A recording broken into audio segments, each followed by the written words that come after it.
Assembly chamber. Sound.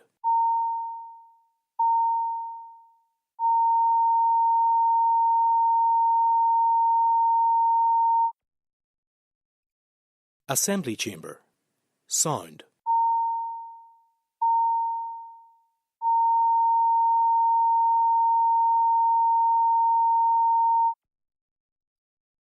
Assembly chamber. Sound.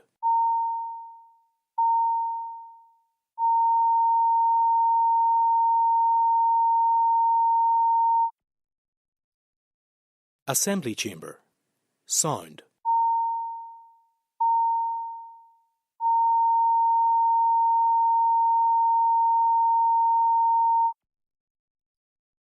Assembly chamber. Sound.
Members, please take your seats.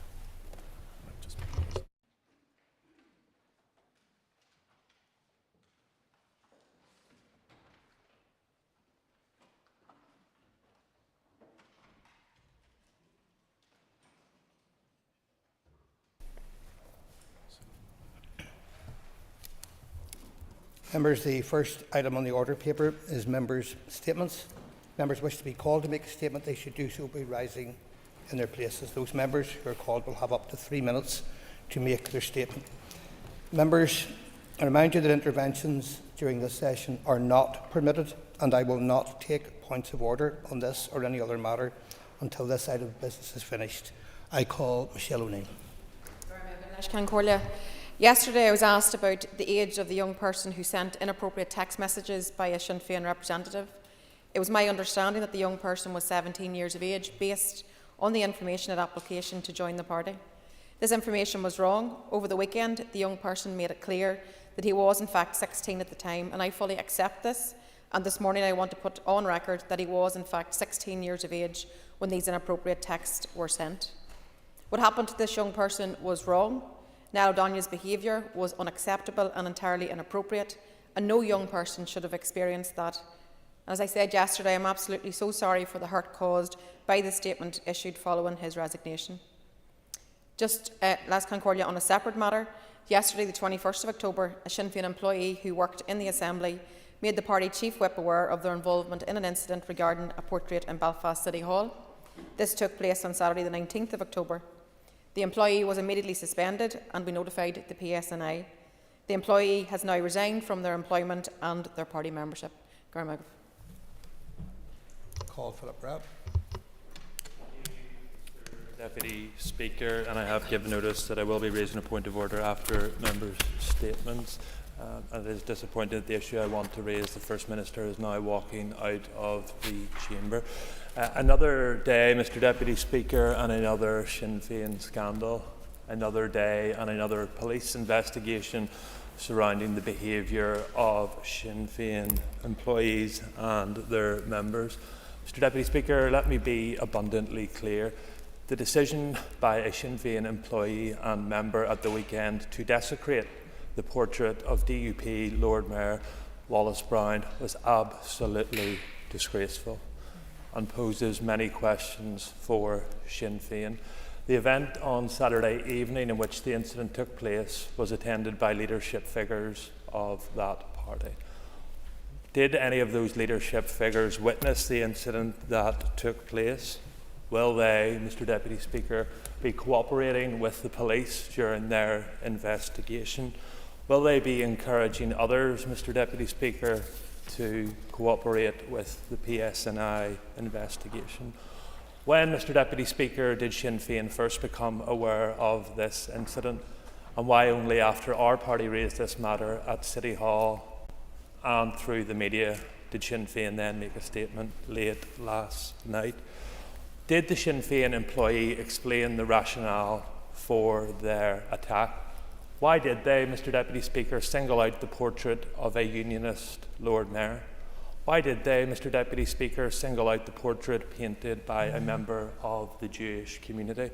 And was it, Mr Deputy Speaker, in retaliation to the democratic decision taken by members of Belfast City Council to remove the portrait of disgraced Sinn Féin senator Niall O'Donoghue? Mr Deputy Speaker, I will be tabling further questions to find out, was the Sinn Féin employee in any way connected to any member of this House? These are very serious questions that need answered, and I will continue, and this party will continue to pursue these acts of criminality, of violence and utter disgrace. Kelly Armstrong. Thank you, Deputy Speaker. Today, Deputy Speaker, I rise to congratulate Portaferry GAC on winning the Down Senior Hurling Championship on Sunday. Hurling on the Ards Peninsula, part of my Strangford constituency, is very strong. I have 3 parishes, Portaferry, Ballygalget, which I live in, and Ballycran, who make it quite often to the Down Senior Championship finals. I just wanted to raise my congratulations to Portaferry, albeit I am from Ballygalget, to say well done to the team, to Captain Mark Conlon and the Portaferry guys who beat Ballygalget. The score was 321 to 215. Tom McGrattan, fantastic scores throughout the match. I'm sure his dad, Jared McGrattan, who was an all-star, was extremely proud to see his son achieving so well. And I wish Portaferry all the best of luck in the forthcoming Ulster Club Championship. Thank you. Diana Armstrong. Deputy Speaker, I rise to pay tribute to Siobhan Allister, a tireless charity campaigner and fundraiser who passed away suddenly aged 63 on Saturday night. Siobhan was diagnosed with multiple sclerosis in 2010 at the age of 49. Facing this personal health challenge, she joined the Fermanagh local MS group, and through her commitment to this group, she became lead support volunteer and group coordinator. She raised in excess of £100,000 for MS causes in Northern Ireland, organising abseiling and marathon cycle events amongst others, and was an active member of the MS All-Party Group, using her knowledge of the condition to lobby for more research and funding for patients. Siobhan ensured that MS patients in Fermanagh received the benefit of her fundraising in terms of therapeutic care. Her personal experience of the condition enabled her to display great empathy and passion for her patients and their families. In recognition of her exemplary fundraising and dedication to the MS charity, she was awarded the British Empire Medal. She was also presented with the MS Society's Shining Star Award and the Point of Light Award by the Prime Minister in Downing Street. In addition to this, she raised significant funds for the Ashling Centre Women's Health and Wellbeing Hub in Enniskillen and was a key organiser and enthusiast for the annual Lady of the Lake Festival in Irvinstown, her hometown. Siobhan is survived by her husband Stevie and sons Daniel and Ben, and siblings Catherine, Michael and Louise, and it is to them that I send my deepest sympathy. While small in stature, she was big in heart, and her contribution to the local community was immense. She will be fondly remembered by all who knew her as an inspirational person. May she rest in peace. Thank you. Sinead McLaughlin. Thank you, Mr Deputy Speaker. I'd like to begin by stating I have really strong concerns regarding Minister Given's response last week when asked about the development of a childcare strategy. In his answer, the Minister suggested that we would have to wait, and I quote, years to get a final comprehensive childcare strategy in place. Parents and those in the childcare sector cannot afford to wait years. It is true that stakeholders will want the strategy to be comprehensive and detailed, but after years of delay and waiting, they should be able to expect such a strategy to be delivered with urgency. It is one of the key priorities in the programme for government. Parents need long-term sustainable support, and they need it now. Mr Speaker, our childcare system in the North is at breaking point and has been for well over a decade. With many parents paying much more for childcare costs than their mortgage on a monthly basis, childcare providers are desperate for support, and families are unable to make ends meet. We all know that the status quo cannot be allowed to continue.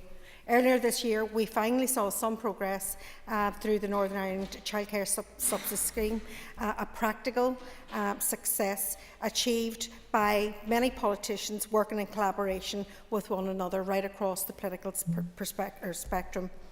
Yet we know all too well that that is only a start. The NICSS is a welcome intervention, but it is not a long-term solution to the issues that we face. It is not a childcare strategy. Parents cannot continue to wait for more support with their childcare bills. The childcare sector remains one of the hardest working, dedicated and passionate group of people that I have ever met in all the years in business. These people deserve better from the executive and cannot afford to wait years for a strategy. Mr Speaker, our children are our future. They are, God forbid, the next generations of politicians, doctors, engineers, entrepreneurs and everything in between. We must ensure that they are not burdened by the failure of government, and we must support their aspirations, and for that the delivery of a childcare strategy must be an immediate priority. Lisa McHugh. I concorda. Thank you. I would like to draw House's attention to the fact that today is National Apple Day. On the 25th of October, in my hometown of Castlederg, we'll host Apple Fair Day, sponsored by Derry City and Strabane District Council. This is not a one-off for Castlederg. It has hosted the Apple Fair for as long as I can remember, and indeed for much longer than that. Traditionally, Apple Fair Day took place on the last Friday of the month of October. Years ago, it was the highlight of the year as people flocked into the town to view the many stalls and to make their pro-choices and to make preparations for the winter.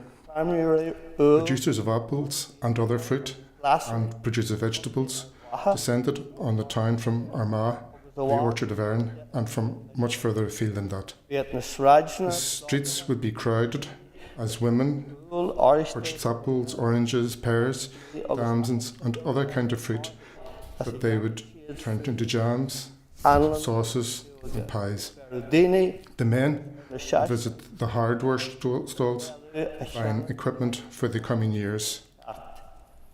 And children would be entertained by the many strange artists, strongmen, magicians and clowns. Attendance at this rural event declined in the 1970s.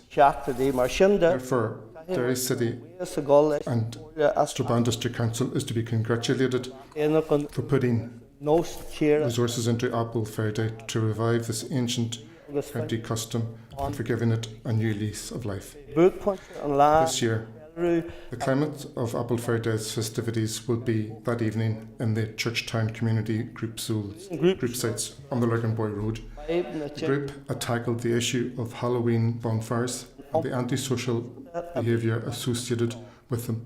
Working with the community, Can The you group is staging a fun fair erect on its site, a group of people? Mark Craig culminating in a fantastic fireworks display on being attended by all the community. It will be a fitting end to Apple Fair Day in Castlederg. Churchtown Community Group is to be commended for such good leadership. Come and join us, friends. You would be more than welcome. And the Castlederg on the 25th of October. Stephen Dunn. Thank you, Mr Deputy Speaker. I'm very pleased to welcome the news today that the Commonwealth Games are set to be hosted once again in Glasgow in 2026. This secures the future of these prestigious games, which were in real jeopardy following a number of setbacks with the Australian state of Victoria pulling out of hosting these games late in the day.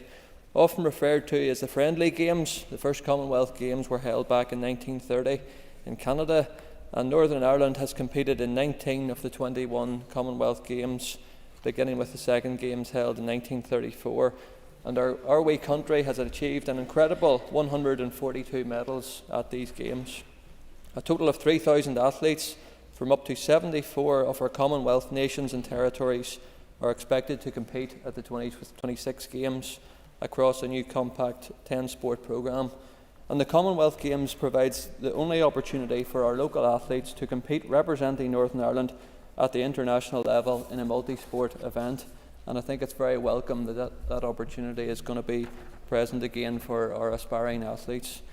Team Northern Ireland has always punched well above its weight at the Commonwealth Games, and this represents a fantastic opportunity to build on the success of the 22 Games in Birmingham, when our athletes won a record 18 medals. We have seen the success of our golden Olympic heroes this summer, including Rhys McClenaghan and Daniel Whiffen, who both won medals at the 22 Games in Birmingham, clearly demonstrating the pathway to success that exists and is available to all. Many of our most decorated athletes, including Lady Mary Peters, have also enjoyed success at the Commonwealth Games, and long may that continue into the future. The Games are an incredible opportunity for athletes from right across Northern Ireland to compete at an elite level in so many sports, including athletics, boxing, netball, swimming and gymnastics, and a range of other sports. These sports that we have excelled in for many, many generations in the past. I want to wish Team Northern Ireland, Conal and all the team all the very best as they now can plan and train with certainty for the 2026 Commonwealth Games. Thank you, Mr Deputy Speaker. Michelle Guy.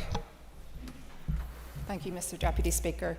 Since I joined the Education Committee, I have been trying to get out and meet as many stakeholders as possible, and this has included SEND parents. And I want to take this moment just to express my admiration for those parents. I know many mothers in particular are dismissed sometimes as just being hysterical mothers, which is an infuriating stereotype. But the women I have met have been calm, they have been articulate, and they have been expert at advocating for their children. So I'm going to focus this statement on the crusade of one such mother, which is Deirdre Shakespeare, mother of Harry. Deirdre has spearheaded an inspiring and effective campaign to highlight the use of restraint and seclusion in schools, which has become known as Harry's Law. I want to acknowledge that colleagues in my party and across this chamber have been advocating for years on these issues, and most importantly, so have parents, carers and young people with lived experience. When I spoke to Deirdre recently, she told me of Harry's experience of being repeatedly restrained in school without her knowledge, and the heartbreaking, even harrowing impact it had on her son. The impact of restraint and seclusion can be devastating for young people, many of whom are non-verbal and unable to explain what has happened. I acknowledge the work which has been done by the Department, the 2022 review and the subsequent draft guidance which has been published for consultation. However, we still await further updates on when the statutory guidance will be in place and what changes have been made since the substantial feedback from those with lived experience and from organisations such as the Northern Ireland Human Rights Commission. It's essential that schools and teaching professionals are knowledgeable of and trained in statutory guidance which is crystal clear, which is why I have serious concerns that the draft guidance repeatedly uses the word should. Educational settings should review their policies and practice, should develop a policy on the reduction and elimination of the use of restrictive practices, but these are musts, and I hope this is reflected in the updated version. I will end by saying the Department's review of restraint and seclusion recommends the repeal of Article 41C of the Education NI Order 98. But we are yet to have the Minister's unambiguous commitment that this will happen. I hope that he will do this, and he will do it soon for the sake of those kids. Thank you. Jerry Carroll. Deputy Speaker, a year into a genocide, and the brutal genocide has killed at least 100,000 people. You think you've witnessed everything. After refugee camps being blown to bits, hospitals and schools flattened, universities wiped out, you think you've seen everything.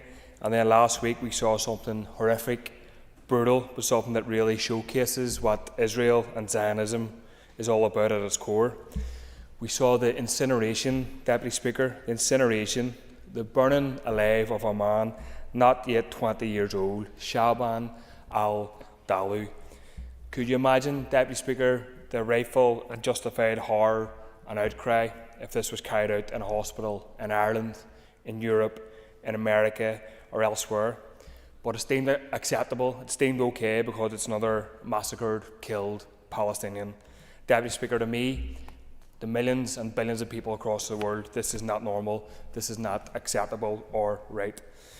A year on of genocide, of normalisation of the abnormal, the killing of people based on their nationality, the massacring of Palestinians on an industrial scale, we have still seen and witnessed a mass movement to defy the political consensus and the actions of both Washington, London, Berlin and other states. We also, Deputy Speaker, have to ask the question and put the focus on the role played by governments on these islands, and in particular the role played by airports on this islands to fund the war machine. We know that there are US warplanes going through Shannon, and I want to pay tribute to anti-war activists who protested at Shannon just a few weekends ago. The Dutch journalists, Deputy Speaker, reported that weapons of war have went from the US via Ireland and Shannon through to fund the Israeli war machine, under the watchful eye of the Southern Government. The question I want to ask, Deputy Speaker, is what is flowing through Aldergrove Airport? Who is monitoring what's going through Aldergrove?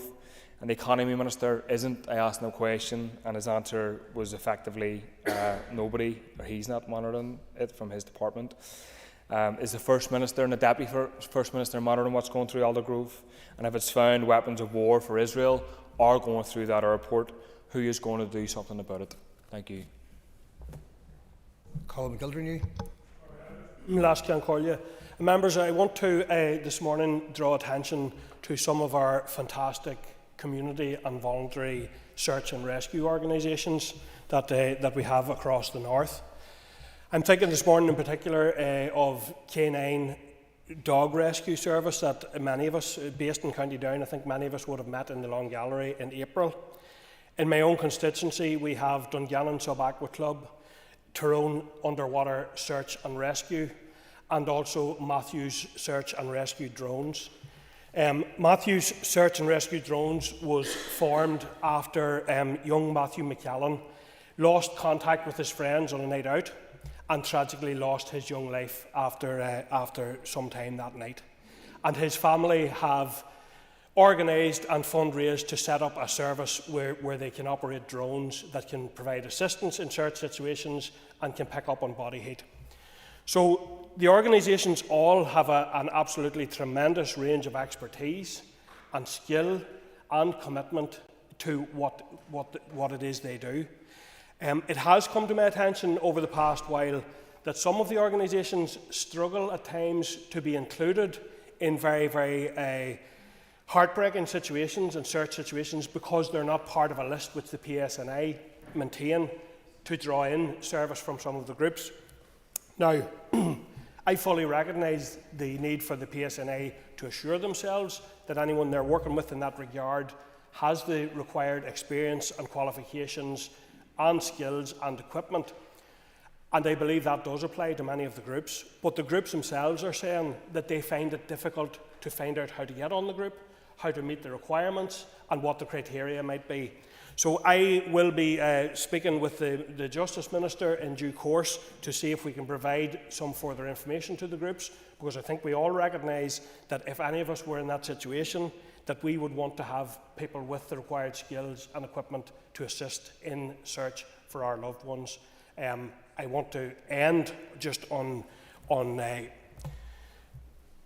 acknowledging the amount of work and effort that goes into these groups. They fundraise themselves, they voluntarily train themselves, and they maintain very, very high standards of practice. So I would encourage the Department and the PSNI to see how they can work better with them to utilise those skills when they are needed. Brian Kingston. Mr Deputy Speaker, tomorrow, the 23rd of October, will be the 31st anniversary of the Shankill bomb. On that sunny Saturday afternoon in 1993, 2 IRA men walked into Frizzell's fish shop on the Shankill Road, carrying with them a bomb designed to kill. When they triggered it at 1:06 p.m, the explosion ripped through the building and out into the street, resulting in the deaths of 9 innocent people, men, women and children. The Provisional IRA claimed they were targeting a meeting upstairs, but there was no meeting. The terrorists were entirely prepared to put the lives of innocent people at risk in the planning and execution of this bombing, and they killed 9 innocent people. Over the years, I've met many relatives of those killed in that IRA atrocity. I've also met many people who were injured that day, some who were buried under bricks and rubble and had to be dug out, and people who did that digging frantically tearing at bricks with their bare hands. All bear mental scars of that traumatic experience. In their callous disregard for human life, the IRA were also prepared to sacrifice the lives of those whom they sent out to carry out this atrocity, with one being killed and the other owing his survival to those who rescued him from under the rubble, surrounded by the bodies of those who were less fortunate. The 9 innocent people whose lives were taken will always be held dear in the hearts of the Shankill community. Last year, on the 30th anniversary, a new memorial clock face was unveiled at the location of the bombing, and a circle of 9 trees was planted in the park beside Westkirk Presbyterian Church, and floral wreaths will be laid tomorrow. Those innocent victims were John Frizzell, aged 63, the shop owner, his daughter Sharon McBride, aged 29, who was also a wife and mother, Michael Minnie Morrison, aged 27, an annual youth football tournament named after him takes place each year, his partner Evelyn Baird, also aged 27, and their daughter Michelle Baird, aged 7. A play park in Glencairn is named in her memory. Their 2 other children were left parentless. George Williamson, aged 63, and his wife Gillian Williamson, aged 49, who were out shopping when they were both killed in the blast, leaving behind 2 children. Wilma McKee, aged 38, mother of 2, and Leanne Murray, aged 13, and we mourn the recent passing of her mother, Gina Murray. Let us continue to support these families. Let there be no attempts at justification. Let their needs be placed above all other considerations. We will remember them. Andrew McMurray. Thank you, Mr. Speaker. And I rise today to acknowledge the upcoming year anniversary of flood events which affected the South East. Portadown and Newry were particularly badly affected, but it's within South Down that Newcastle and Downpatrick, within my constituency, that I want to sort of pay acknowledgement to. And the effects are still devastating, are still visible. Standing in Downpatrick in blue skies while watching the flood waters come in like a rising tide was quite an awful sight. In fact, the atmosphere was akin to a wake. And while monies were made available to the businesses affected, this was at times clunky, and many business owners struggling to quickly access the funds required in order to get themselves back up and running. Indeed, in taking up office in Downpatrick, I've stood in Market Street, which in times past would have seen many shops open and trading and busy, yet now many shops are still closed for business. It'll take more than 1 year programme for the centre of Downpatrick to recover from the economic shock that has visited upon it in the shape of these floods. And while the trade in Down Paddock deservedly received a lot of attention, the residents of Newcastle must not be forgotten either. October last year was the second time in 3 years in which residents were flooded out of their homes.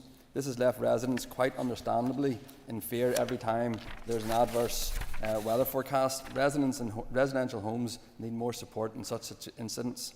There were sports clubs, museums and charities that are also affected by the floods. These sectors need support in becoming resilient to such incidents. As of this moment, we're still waiting to have any further information on potential alleviation schemes which will go some way to prevent such events happening again.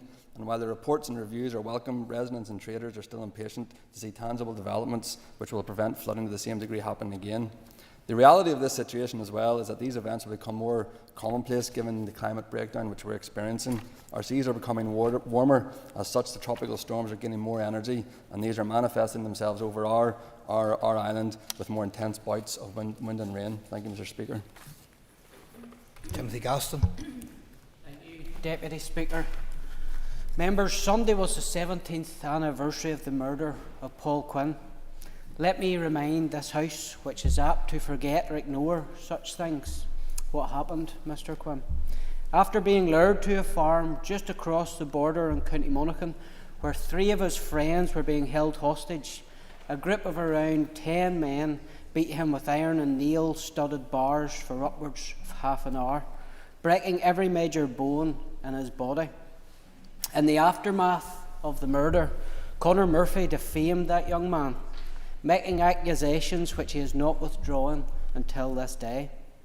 No one seriously believes that anyone other than the IRA were responsible for that brutal murder.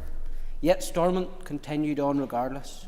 Last week we had confirmation from the PSNI that the 2015 assessment of the provisional IRA remains valid.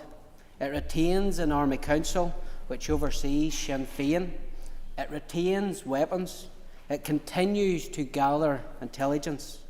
Oh yes, there was a politically motivated attempt over the weekend to ease the pressure on Sinn Féin and those who shamefully sustain them in government. But I do say to the DUP, the Ulster Unionists and the Alliance Party, don't act surprised that a party overseen by an illegal terrorist organisation who is responsible for 1,800 empty chairs across this province and countless broken bodies and shattered minds isn't squeaky clean when it comes to issues related to child protection. The 2007 DUP manifesto pledged that there would be a complete end to paramilitary and criminal activity and the removal of terrorist structures prior to Sinn Féin's entry to the Northern Ireland Executive. They now play second fiddle to Sinn Féin Executive in spite of the continued role of the IRA Army Council at the head of the Republican movement. Whether it is a child protection or terrorism, the fundamental remains the same. The question which faces this House is there anything Republicans could do which would mean that those partnering them in government would walk away from this immoral sham?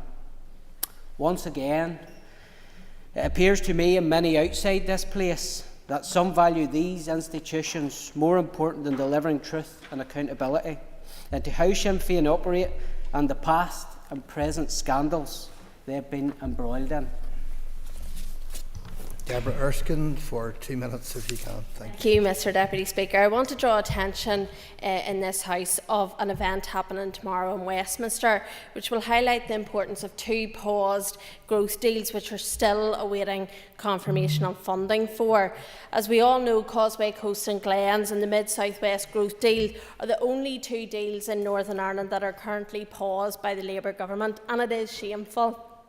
My own growth deal of Mid-South West, which represents 3 council areas, it was the highest level of investment outside the Belfast region. And the Government's decision to pause these deals highlights a complete disregard for these areas, and without a decision to proceed, it will further widen inequality and regional imbalance. For weeks in this chamber, I have heard a lot of fine words about addressing the regional balance in Northern Ireland. However, for some, when the fight was over for their council area, they were content. Mr. Speaker, I am not, Deputy Speaker, I am not content whenever parts of Northern Ireland do not get their equal fair share. Northern Ireland will only truly succeed if all parts are on a level footing. It was the DUP that secured city growth deals as part of the Confidence Supply Agreement, and we will continue to fight to ensure that Northern Ireland, and each part of it, gets their level, fair share of funding. And I want to put on record my thanks to my DUP colleagues for continually raising the case at Westminster. My council area was to sign their heads of terms last week, and an event happened in Dungannon with the First Minister, the Deputy First Minister and Finance Minister. This will be an economic game changer for my area, and tomorrow at Westminster that event will showcase that for the affected areas. Thank you.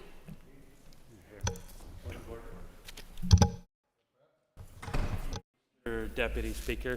Deputy Speaker, yesterday during questions to the First Minister once again said the line that has been proven to be incorrect. At the weekend, information was clear that the teenager subjected to inappropriate contact by Senator Niall O'Donoghue was 16 years of age. Yesterday, the First Minister once again reiterated the incorrect information that he was not a minor. The First Minister then came to this Assembly chamber to give a member's statement in her role as a backbench MLA to correct the record, not as First Minister in the capacity in which she was answering questions yesterday. So, Mr. Deputy Speaker, could you rule as to is it in order for a Minister to correct the record not in the capacity in which they made the statement? And secondly, what avenues are open to members to question ministers as to why they wilfully mislead this House? If members feel there's an issue with answers given by a minister, they have ways of pursuing that further, including through the tabling of further questions. In relation to ministers coming to the House, if we are given notice that a minister is coming to the House to make a statement, then the House will be informed. Should it be the case that any minister or member feels the need to correct the record, they obviously have the opportunity to come to the House to do so by simply raising a point of order if they feel that is necessary.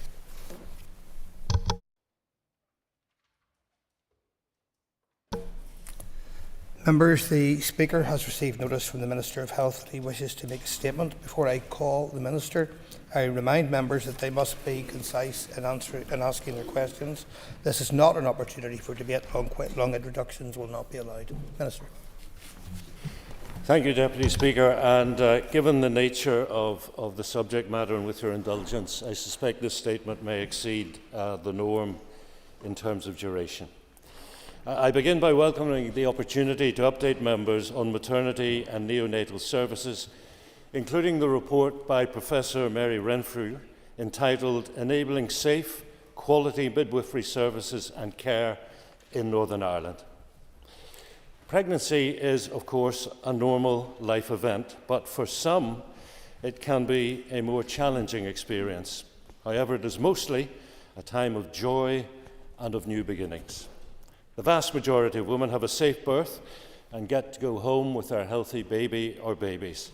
And I want to acknowledge and thank the staff across our health service, in hospitals, in GP surgeries and in communities who make that possible each and every day through their dedication to pregnant women and babies, often in challenging circumstances. However, I also recognise that for some this is not the case. And whilst unfortunately there are some situations that are outside of our control, we must do all we can to make sure maternity and neonatal services provide the very best care. As such, improving maternity and neonatal services is an immediate concern both for me and for my department. Maternity and neonatal services are made up of various areas that work together to provide support to women during pregnancy and in the early months after birth. This includes community midwives, antenatal clinics, multidisciplinary teams and consultant-led maternity units, midwifery-led units, and postpartum support, such as health visitors, community midwives and GPs, as well as hospital neonatal units that care for sick babies. I must also acknowledge that services have needed to adapt and change over recent years. The impact of COVID-19 meant a downturn and new ways of working for some services. And I recognise this was a very difficult time for everybody involved, expectant mothers, their partners maternity staff. However, having now emerged from that difficult period, we have an opportunity to rebuild and transform service delivery to adapt to current demands with a new focus to improve maternity and neonatal services. Women in Northern Ireland can give birth in one of the 7 consultant-led maternity units staffed by midwives, doctors and other members of the multidisciplinary team, or in an alongside midwifery-led unit, or at home, supported by midwives. Maternity staff work closely with women to enable them to make an informed choice of where to have their baby. For those babies that unfortunately require additional support at birth, this is provided by one of the neonatal units around the region, all aligned with the 7 maternity units. These units take care of some of the most vulnerable members of our society. My department has been overseeing a major programme of work on improving maternity and neonatal safety, and I will now update members on that. As you will be aware, concerns about the safety of maternity services across other parts of the United Kingdom have come to light in recent years. In November of 2022, the coroner for Northern Ireland contacted my department with concerns around her findings following an inquest into the death of a baby who was stillborn after being transferred from a freestanding midwifery-led unit to a consultant-led maternity unit. As I deliver this statement today, Deputy Speaker, my thoughts turn towards the family of the baby who tragically died, and my condolences go out to them and to all those affected by such a tragic loss. In light of the concerns, my department established a maternity and neonatal services safety oversight group in January of 2023 to receive assurance on the safety of maternity and neonatal services for the population of Northern Ireland. This group is made up of senior officials from my department and the Public Health Agency. A broad programme of work is ongoing, with an immediate focus on improving governance and safety across maternity and neonatal services. This programme includes a comprehensive independent review of midwifery services led by Professor Mary Renfrew, which I will come to shortly. My department also asked the Regulation and Quality Improvement Authority to carry out a review of governance arrangements in place to support safety within maternity services in Northern Ireland. That report was published in May of last year. The RQIA report made 23 recommendations to strengthen the governance systems and processes that support the delivery of safe, effective care within maternity services across Northern Ireland. The report's recommendations were accepted in principle by the Department, with the caveat that the implementation and timescales may differ to that suggested by RQIA due to the need for additional funding and the ongoing work on maternity and neonatal safety. Other areas of work ongoing include reviewing progress with implementation of relevant NICE guidance and developing a gap analysis of implementation of all relevant reports and recommendations which have been endorsed by my department. Although work is still ongoing and improvements are required, it's important to say that to date, no material safety concerns have been identified in this suite of work. Regarding midwifery services, the Oversight Group established a work stream to consider issues highlighted in the coroner's report, which recommended that the department should conduct a comprehensive review of the number of staff, experience, education, training and policies required for freestanding midwifery-led units. Also consider the need for further guidance to all health and social care trusts in relation to the coroner's findings regarding the management of body mass index and shoulder dystocia, and undertake further work to inform a consistent approach to the provision of midwifery services, including integration across wider maternity services. To address the issues identified by the coroner in April of 2023, my Chief Nursing Officer commissioned Professor Mary Renfrew, an independent expert in the field of midwifery with professional experience outside of Northern Ireland, to carry out a comprehensive and independent review which would help inform a consistent approach to the provision of midwifery services throughout Northern Ireland.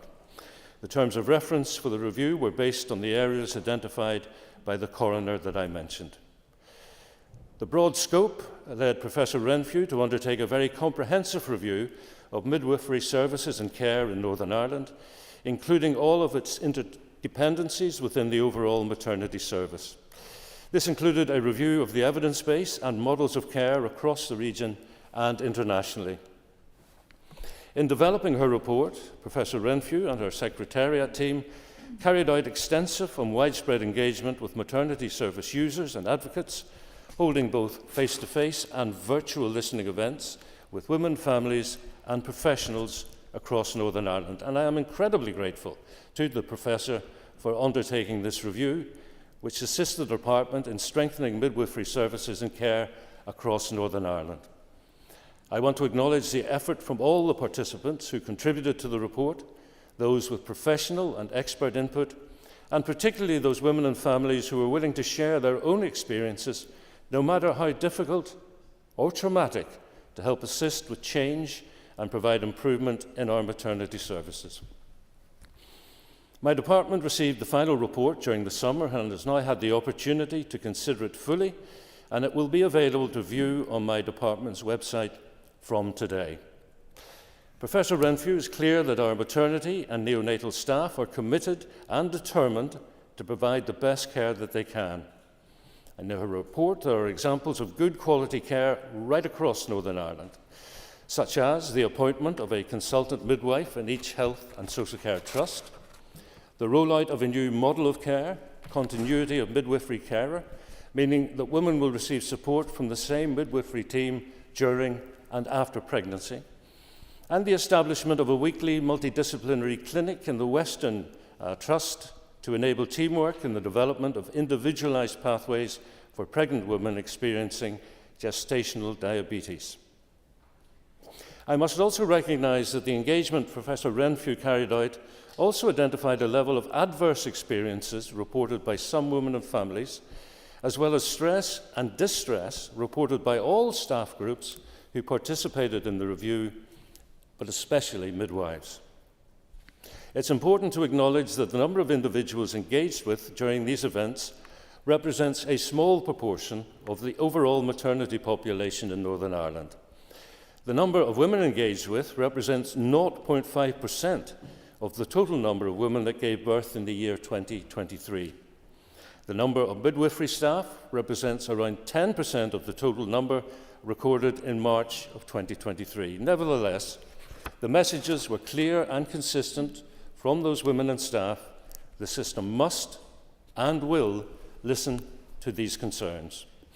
The report contains 32 detailed recommendations aligned to 7 interrelated key conditions, and these are themed under 5 areas.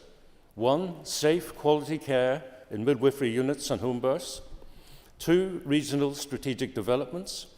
3, safe quality care and services in all settings. 4, information, data, monitoring, review, and building for the future. In summary, the report advocates for a reconfigured relationship with women, families and communities, ensuring respectful, personalised care and genuine involvement. Next, a consistent, region-wide, evidence-informed approach to planning, commissioning, standards, provision, monitoring and review of maternity and neonatal services. Next, improving clinical, psychological and cultural safety and equity for women, babies and families across the whole continuum of care in all settings. Changing the prevailing work culture to implement an enabling environment for all staff and managers, including ensuring midwives are represented at senior management levels, tackling silo working, and developing an open learning culture at every level of the system. Strengthening midwifery care and services across the whole continuum of maternal and newborn care, with investment in community as well as hospital services, and increasing midwives' influence over the safety and quality of care and services. Better oversight through improved accountability, monitoring, evaluation and research.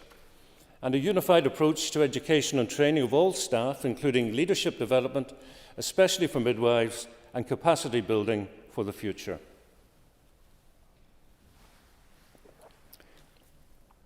The report also identifies the following 3 issues as critical priorities.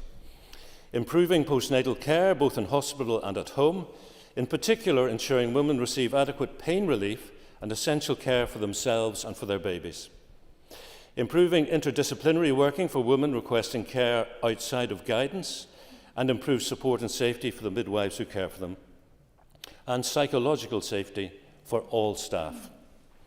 Whilst it's recognised that some of the actions required to address the critical priorities will require regional coordination, trusts have already been asked to take immediate action in relation to a number of areas to address these critical priorities. Having considered Professor Renfrew's report and the assessment carried out by my officials, I have accepted the report in principle, with caveats for some recommendations that will present particular implementation and funding challenges and that will need further consideration. However, I believe the recommendations in the Professor's report provide us with an opportunity to strengthen and improve maternity services for women and babies and for the dedicated staff who provide the service. I am unable to commit to part of the fourth recommendation at this time. This recommends service users and advocates should receive remuneration for the time they spend participating in stakeholder and engagement events. While the feedback provided by service users and advocates is invaluable, I am unable to commit to payments of this recommendation at this time. However, there is a policy in place to provide reimbursement to service users and advocates for issues such as travel expenses, subsistence, and childcare where appropriate. One of the recommendations which I have partially accepted in principle refers to the future of freestanding midwifery-led units, and I want to explain this point very carefully. It is important that women have safe options to give birth outside of labour wards if that is their preference. Professor Renfrew has advocated a rethink on how we provide these options for care for the women of Northern Ireland and outlines 8 key requirements that need to be met for these to be safely provided. These key requirements provide a framework to strengthen and connect the whole maternity system. The evidence, coupled with the feedback that the Professor heard from the women and staff she engaged with, is that for safe, quality care for all women and babies, Northern Ireland needs to ensure that both community and hospital options for care in pregnancy, birth and the postnatal period are available. The report recognises that the old model of service delivery and the terminology had a potential for freestanding midwifery-led units to become disconnected from the maternity service, and the 8 requirements seek to reconfigure and transform this service model. In addition, Professor Renfrew has stated that at least one community midwifery hub should be available in all HSE trusts, and that the sites of the freestanding midwifery-led units should be developed and reconfigured as community midwifery hubs in a phased programme to ensure safe, quality care for all. I believe it would be premature at this point to make decisions on the future of the freestanding midwifery-led units transitioning to community midwifery units or on the recommendation that one should be available in each trust area. In the meantime, antenatal care will continue to be provided at Lagan Valley, the Down and the Mater, taking into consideration Professor Renfrew's 8 requirements. However, there are no plans to resume births at the 3 units at present. Before any community midwifery hubs offer facilities for labour and for birth, all essential requirements outlined in this report must be met. The immediate focus must be on the stability of maternity and neonatal services. The future configuration will need to consider the key requirements outlined by Professor Renfrew and wider health and social care population needs, demographic trends, and system capacity. I am conscious that the content and findings of this report may be met with elements of concern regarding the safety of maternity services here in Northern Ireland, particularly for pregnant women and those planning a pregnancy. And it's important to recognise that while the vast majority of women will have a safe birth and a positive experience, many of those who have contributed to the report have not. Now, we must acknowledge the failings the report has highlighted in many areas and be clear that there must be improvement and a prioritisation of these services. Caring for women and babies in our society must be a top priority for our future. It is, after all, one service each and every one of us requires. With the support of dedicated maternity professionals, pregnancy and childbirth is a relatively uncomplicated process for most. Northern Ireland has key strengths within its maternity services. It has a skilled and dedicated workforce committed to providing high-quality care. However, I recognise that in recent years the wider system has struggled to refresh and transform services at the pace required to enable them to cope with the changing needs of pregnant women. As a result, many staff members have experienced exhaustion and burnout, and they must be better supported in this vital role.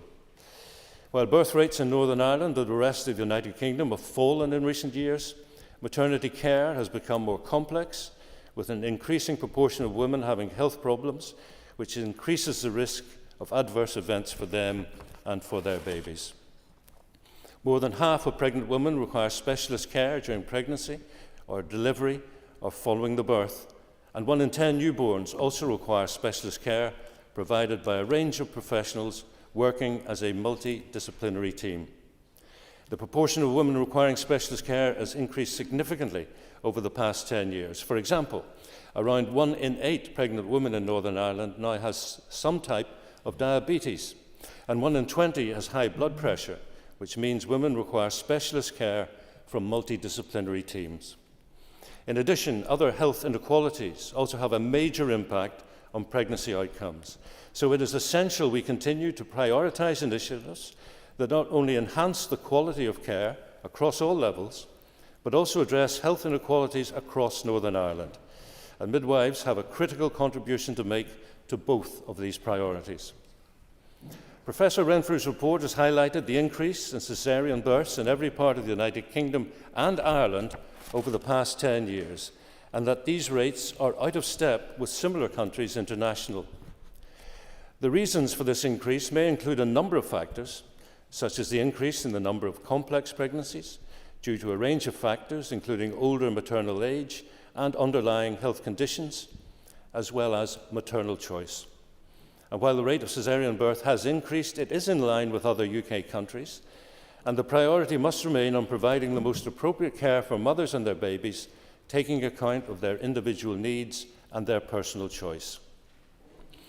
My department has endorsed the National Institute for Health and Care Excellence, or NICE, guidance on caesarean section, which describes the benefits and risks associated with both caesarean birth and vaginal birth, and provides guidance on the care of women and babies before, during, and after caesarean births. Health professionals have a professional and legal duty to discuss the benefits and risks of different care options with women, taking into account their individual circumstances, concerns, priorities, and plans for future pregnancies, and should support women's decisions about how they would like their baby to be born. All the work I've outlined above will form part of a consolidated regional action plan that will be fundamental to improving maternity and neonatal services and improving outcomes for mothers, babies and their families in Northern Ireland. It will also help inform the future strategic direction for maternity and neonatal services. It's important that the challenges facing maternity and neonatal services and implementation of the Consolidated Regional Action Plan are approached in a collaborative way right across the region. This will ensure, as far as is possible, that care is consistent and equitable no matter where it is accessed. Given the interdependencies between maternity and neonatal services, I will be establishing an interdisciplinary maternity and neonatal partnership with a programme board governance structure to lead the development, implementation and oversight of evidence-based, safe, quality maternity and newborn care and services to maximise the contribution of those services to maternal and newborn health. This will also include implementing a consolidated regional action plan. The partnership will include representation from my department, the Public Health Agency, Health and Social Care Trusts, primary care and service users. It will incorporate the work and functions of the existing Maternity Quality Improvement Collaborative, which is a facilitated grouping of clinicians from across the region, focused largely on regional agreement on protocols and clinical issues, as well as the clinical groups of the neonatal network. The programme board will draw membership from senior officials from my department, the Public Health Agency, and the Health and Social Care Trusts. Final proposals for the partnership and programme board are being developed, and members will appreciate that there will be a funding requirement associated with this and with the implementation of the Consolidated Regional Action Plan. I hope my executive colleagues will be supportive of that. However, I see this as a high priority and would like to see the partnership established as soon as possible. I agree with Professor Renfrew that how we care for women and babies is a measure of our society, and that pregnancy, birth and the early weeks of life are fundamentally important for each woman, baby and family. At the heart of this is a clear message that we must listen to women. I have listened. I hear you, and I agree with you that improvement is needed. The birthing process is a vulnerable and intimate time for women, babies and their families, and it is essential that they are provided with safe, respectful, kind, evidence-informed, multidisciplinary, individualised care across the continuum in all settings. I am determined to ensure all midwifery services and care in Northern Ireland are safe, respectful and compassionate, where women and their families feel heard, valued and supported. Finally, Principal Deputy Speaker, I can assure you that improving services for pregnant women and new mothers and babies is and will continue to be an immediate priority for me and for my department, and I trust the information I provided members today in this statement gives some assurance of the priority I am giving to this issue. Thank you very much, Minister. I call Colin McGrath. Thank you very much, Principal Deputy Speaker, and thank the Minister for his statement, which fundamentally references the Renfrew report. I would have thought, in the interest of openness and transparency, that could have been circulated to Health Committee members before being published on the website for the public today, not least because buried right down in it on page 26, in the middle of the first priority that's referenced, is the issue of staff shortages, which are impacting the whole sector. The birth rate report indicates that we're 80 full-time midwives short, with only 16 of 80 qualifying students this year planning to work full-time. We will hear lots of words, as ever, but when specifically do you intend to publish a workforce plan specifically for midwifery that addresses the specific issues detailed and provide us with a specific timetable to see these issues addressed? Minister. Well, I thank the member for his comments. In terms of his question, I can tell you that as recently as yesterday I had a meeting with a large number of officials, and we're talking about not just midwifery, nursing, allied health professionals, the whole gamut of healthcare delivery sections, and they have gone away to see how we improve the recruitment, the training and particularly the retention of staff. So I cannot be specific, but I can only tell you that it is very much not only on my agenda, but the agenda of many senior officials in the department. Funding is a big issue, but I've always said that the budget is not the be-all and end-all of healthcare delivery, and the workforce are absolutely vital.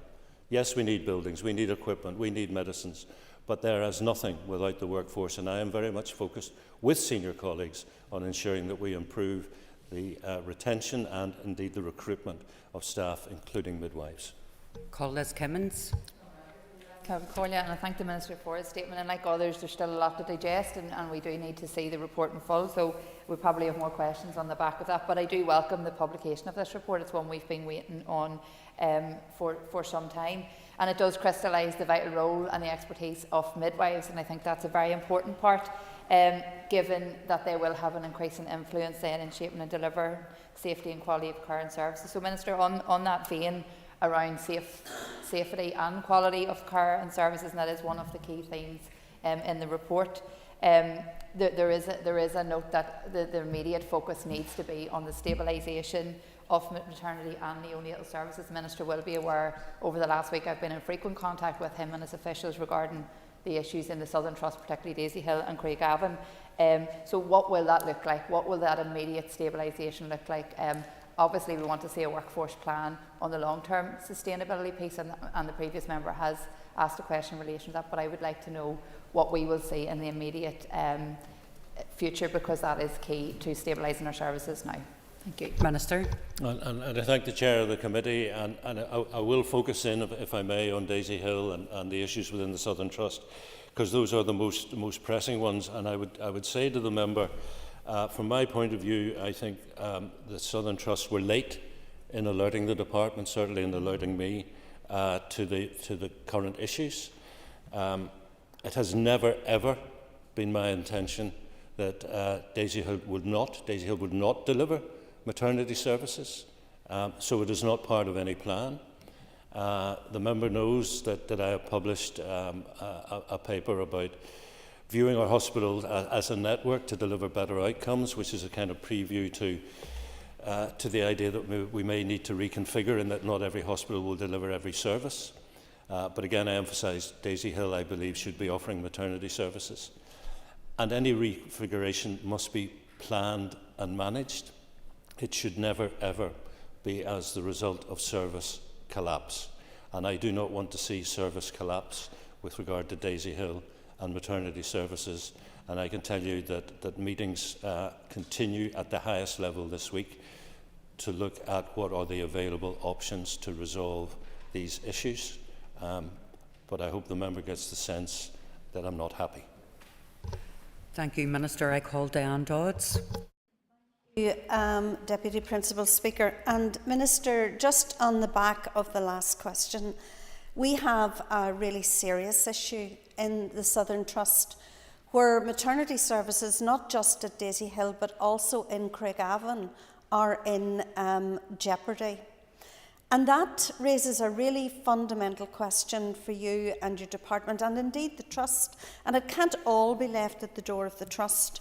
And I accept that you feel that they informed you late of the difficulties that they were having. But what specifically can you do? Apart from meetings, but what actions can you take to ensure that maternity services at Daisy Hill and Craigavon, and I'm told that both are in serious situation, are resolved immediately, because that is the stabilisation bit for women in the area that I represent? Minister. Well, I thank the member for her question. I think that there are two aspects by way of an answer to her. What can we do? Well, we have to talk, because we have to understand why the Southern Trust is in the situation that it is in. We need to understand what they are intending to do about it.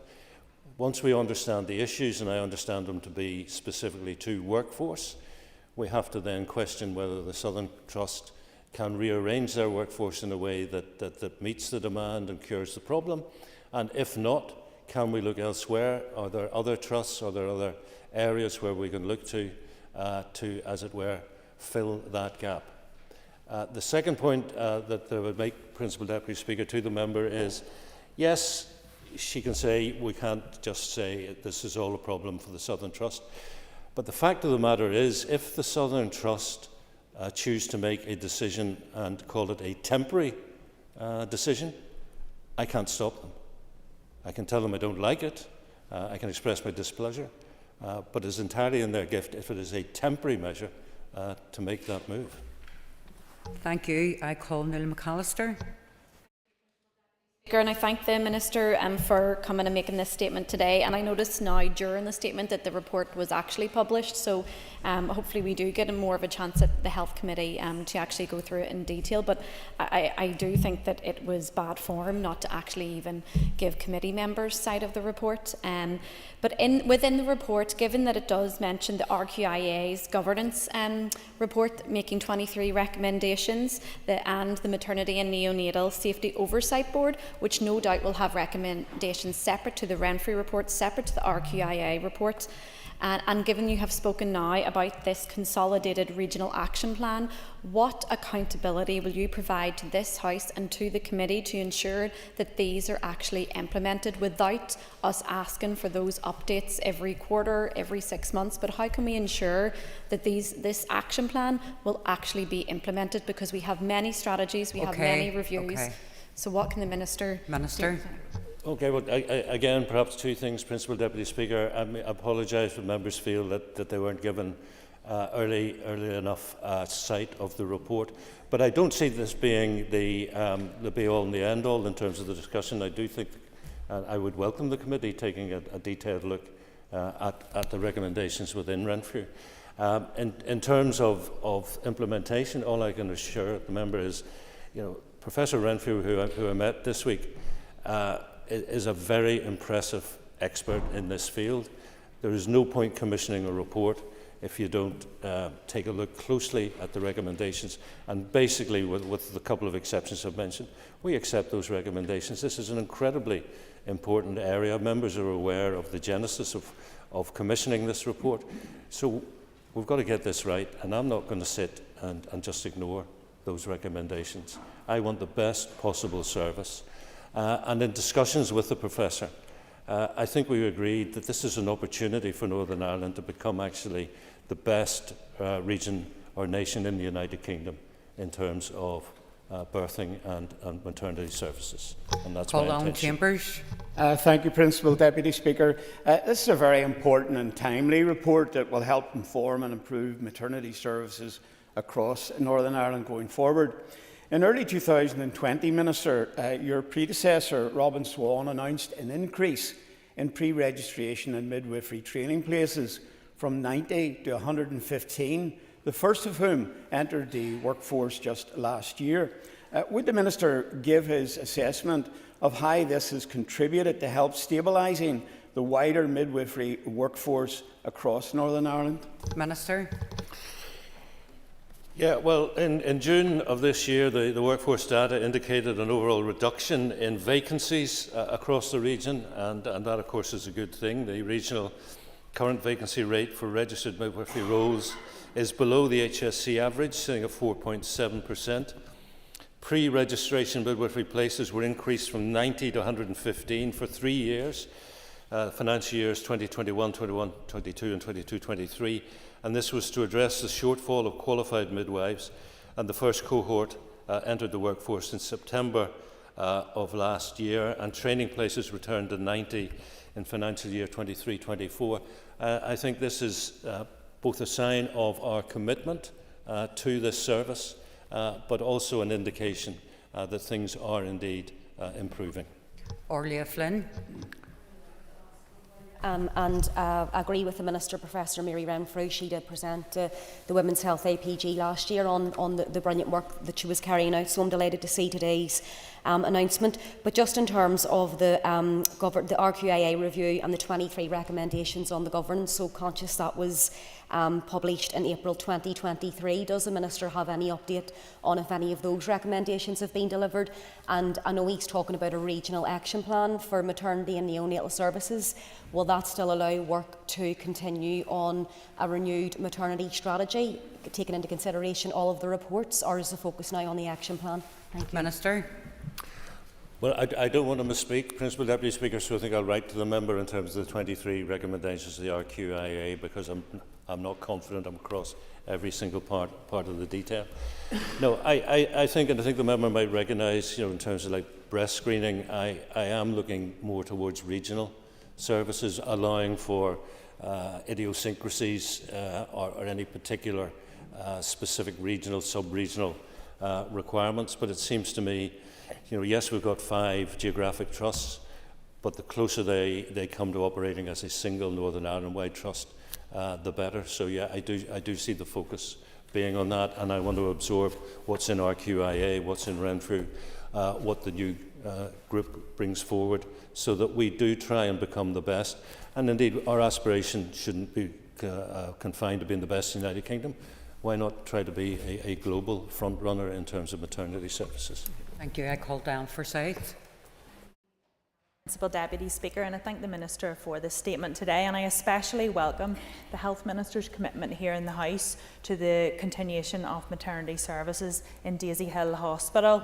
In his statement, he acknowledges the importance of the staff, and as the Minister will be aware, staff have been subject to a great deal of stress over the past few weeks with regard to the Daisy Hill Hospital situation. At short notice, a couple of weekends ago, they were diverted to work in Craigavon Area Hospital. Just last week, with 20 minutes notice, a full staff meeting of midwifery team were called for a meeting with no union representatives, many of whom left in tears, not knowing if they had jobs after the end of the week in Daisy Hill. So with the value of staff in terms of the midwife and neonatal services highlighted in your statement, will the Minister commit to encouraging that the management in the Southern Trust deal with their staff with clarity and open communication? A week ago today I asked for an urgent meeting with the management of the Trust. I still haven't got that.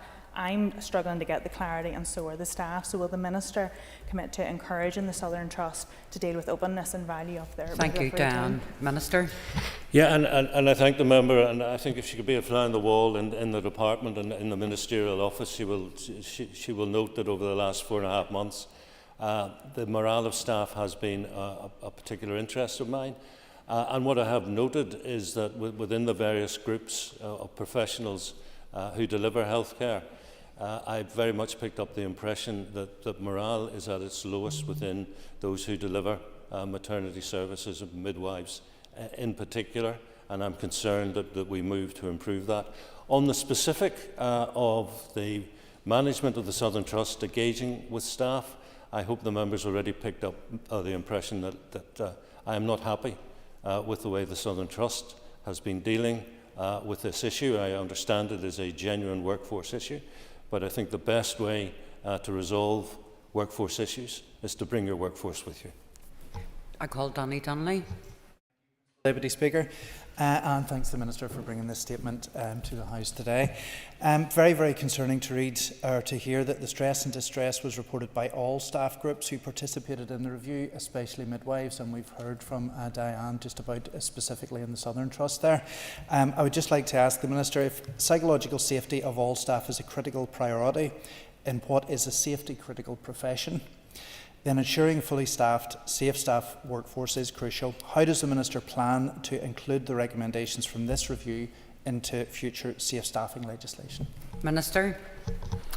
Well, that is something which actually does flow into a safe staff legislation. That is something we're working on. I recognise that the House, or some members of the House, are a little frustrated perhaps at the pace of development of these things. But this is a very important document that we're publishing today in many aspects, and on the specific of what the member is raising. That will input, and I will guarantee that will input into our thinking around safe staff legislation. I call Ciara Ferguson. Deputy Speaker, and I welcome the statement from the Minister this morning and his commitment to rebuilding and transforming our maternity and neonatal service, and also for reiterating the importance of women being heard, valued and supported.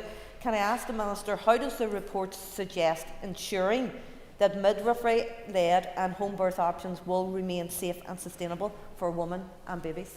Minister. I thank the member. I think you were talking about, did the member mention community-based? Right.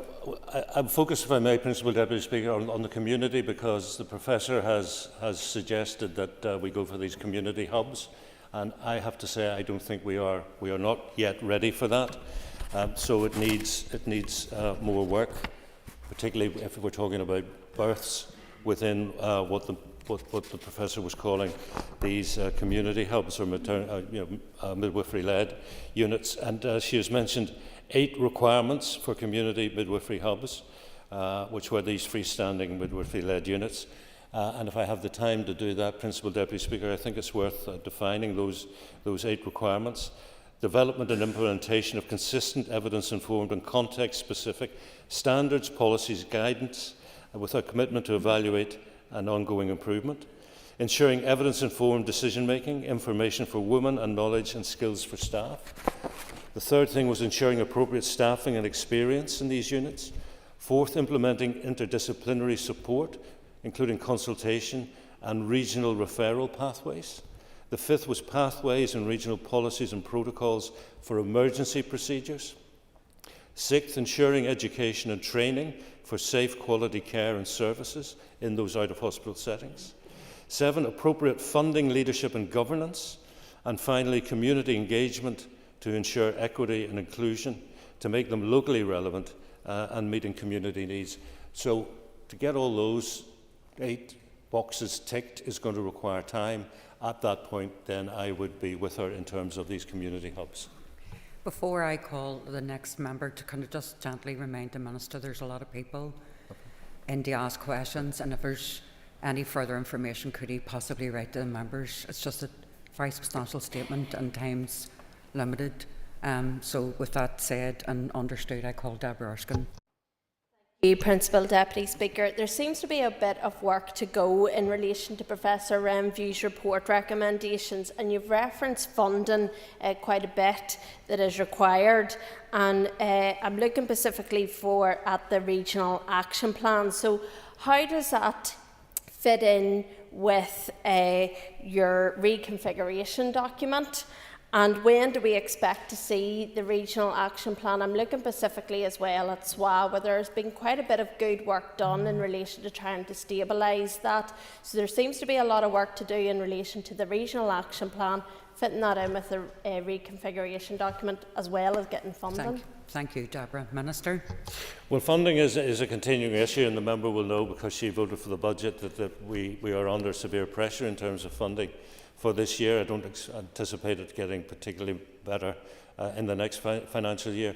In terms of the timelines, I will certainly consult with the department, and maybe we can write to you and give you something indicative in terms of timelines. Minister, I call Sinead Ennis. And I really welcome the Minister's clarity around the issues at Daisy Hill Maternity Services, and certainly myself and my colleague Liz Kimmins and other members of the Daisy Hill Futures Group will work with him to ensure there is stabilisation of the services there.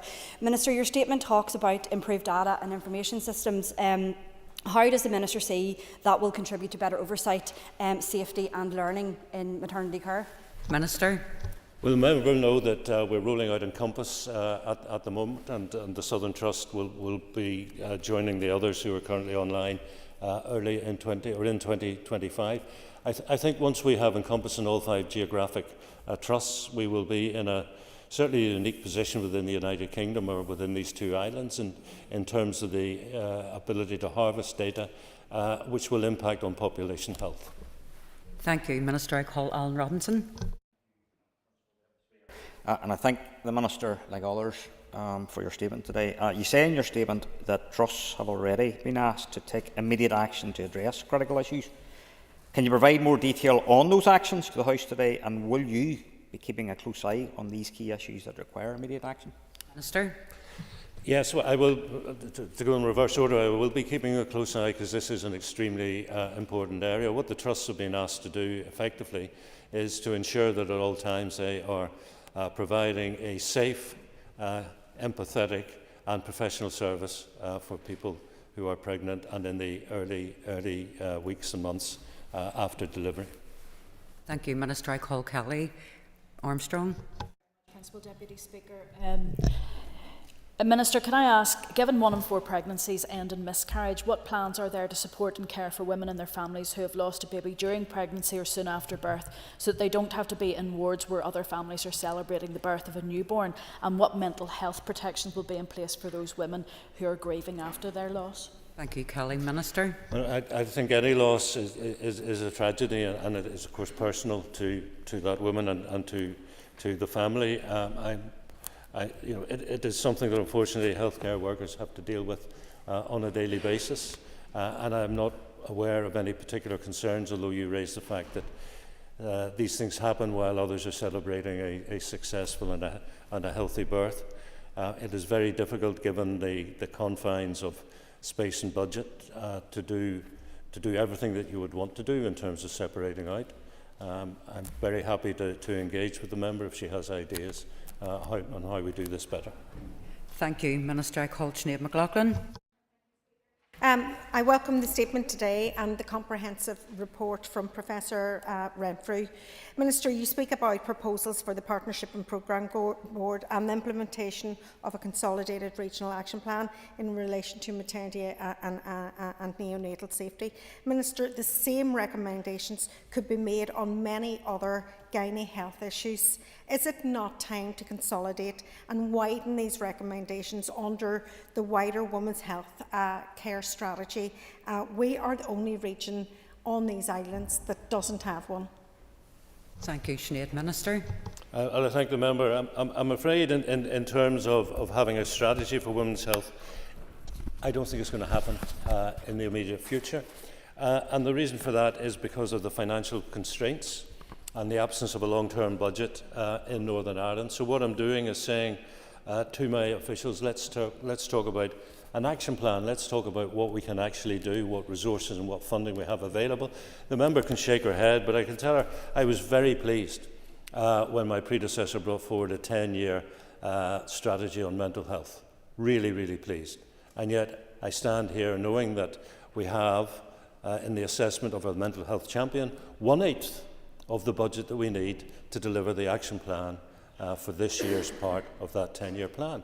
So what is the point of saying, people, here's a lovely shiny strategy and raising expectations really high when you don't have the funds to deliver on it? So I'm going to focus on an action plan which is deliverable within this financial year and within this mandate. And I'm not going to raise expectations. In an ideal world, of course, I would be asking for a strategy. But I just don't see the value of it in the real world. Thank you, Minister. I call Michelle Guy. Deputy Speaker, and thank you, Minister, for the statement. Communication will be key across areas where the freestanding midwifery-led units are based. If they transition to community-led midwife hubs, how will the Minister ensure the population is brought along with them? Thank you, Michelle. Minister. I thank the member for her question. I've outlined the 8 areas of work that the Professor wants to see and which I will want to see enacted before we go to these community hubs. Communication of that will, as with all policies, is a challenge, but I don't see it as being a particularly difficult challenge when pregnant women, when somebody becomes pregnant, they engage with healthcare professionals, and we will ensure that healthcare professionals alert them to all the options in terms of home birth, birth at a community hub, birth in a hospital. I really don't see it as being a particular issue. Thank you, Minister. Call Paula Bradshaw. Principal Deputy Speaker, thank you, Minister, for your statement. You referenced the words equity and inclusion, and in your statement you said that the Department has endorsed the NICE guidance on caesarean section, but I don't see any reference to the NICE guidance on fetal anomaly screening programme in terms of the quadruple or combined test for women in their first trimester. You talk about the best service for women across these islands, and yet women here still experience disadvantage and disparity. Does the Consolidated Action Plan include reference to reviewing the screening programme? Thank you. Thank you. Minister. Well, in terms of antenatal screening for fetal abnormalities and inherited conditions, work is ongoing in that area, and once the information is collated, it will be considered by the Northern Ireland Screening Committee before informing a future policy decision. I hope that addresses your area, but I'm happy to engage. Thank you, Minister. I call Justin McNulty. Minister, we all welcome and appreciate any efforts to improve maternity services, but you must recognise that there are mixed messages. I'm being contacted by senior midwives, by senior clinicians who are really fearful about the future of maternity services at Daisy Hill Hospital, who are angry about the manner of communication by management to them. Minister, what reassurance can you give midwives to mothers and babies in my constituency that the existing suite of maternity services at Daisy Hill Hospital will be secured and protected right now and enhanced for the future, and that the maternity unit at Daisy Hill Hospital will be funded with 24.6 whole-time equivalents, which is the safe operational level for staff in our maternity units for the future? Okay, thank you. Minister.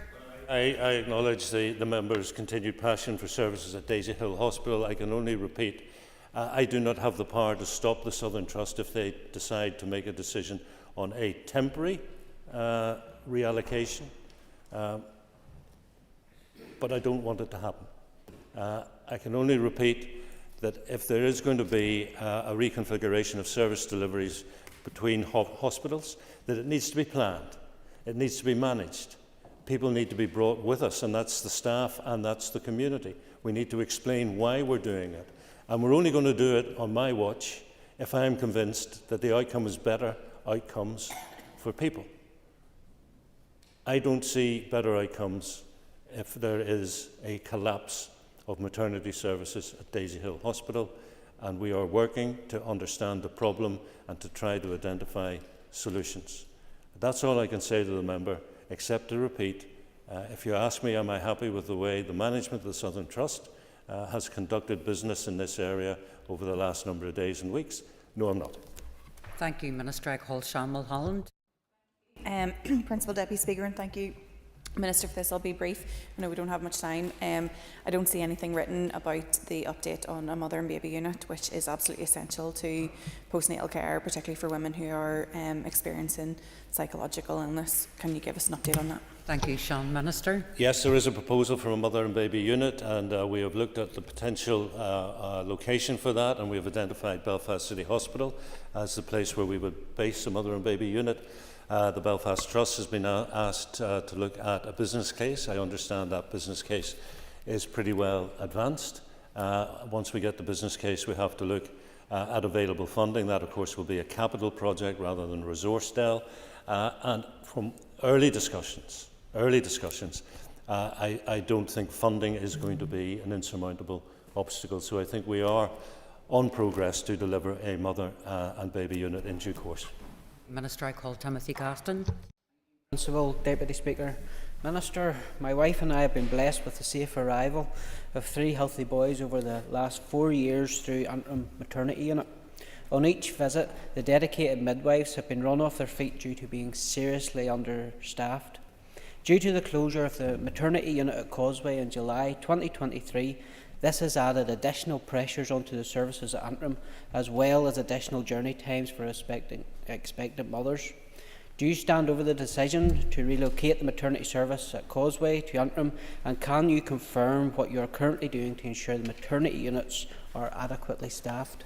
Thank you, Timothy. Minister. Well, I think on the second point, I think I've already addressed workforce issues during the course of the question and answer session.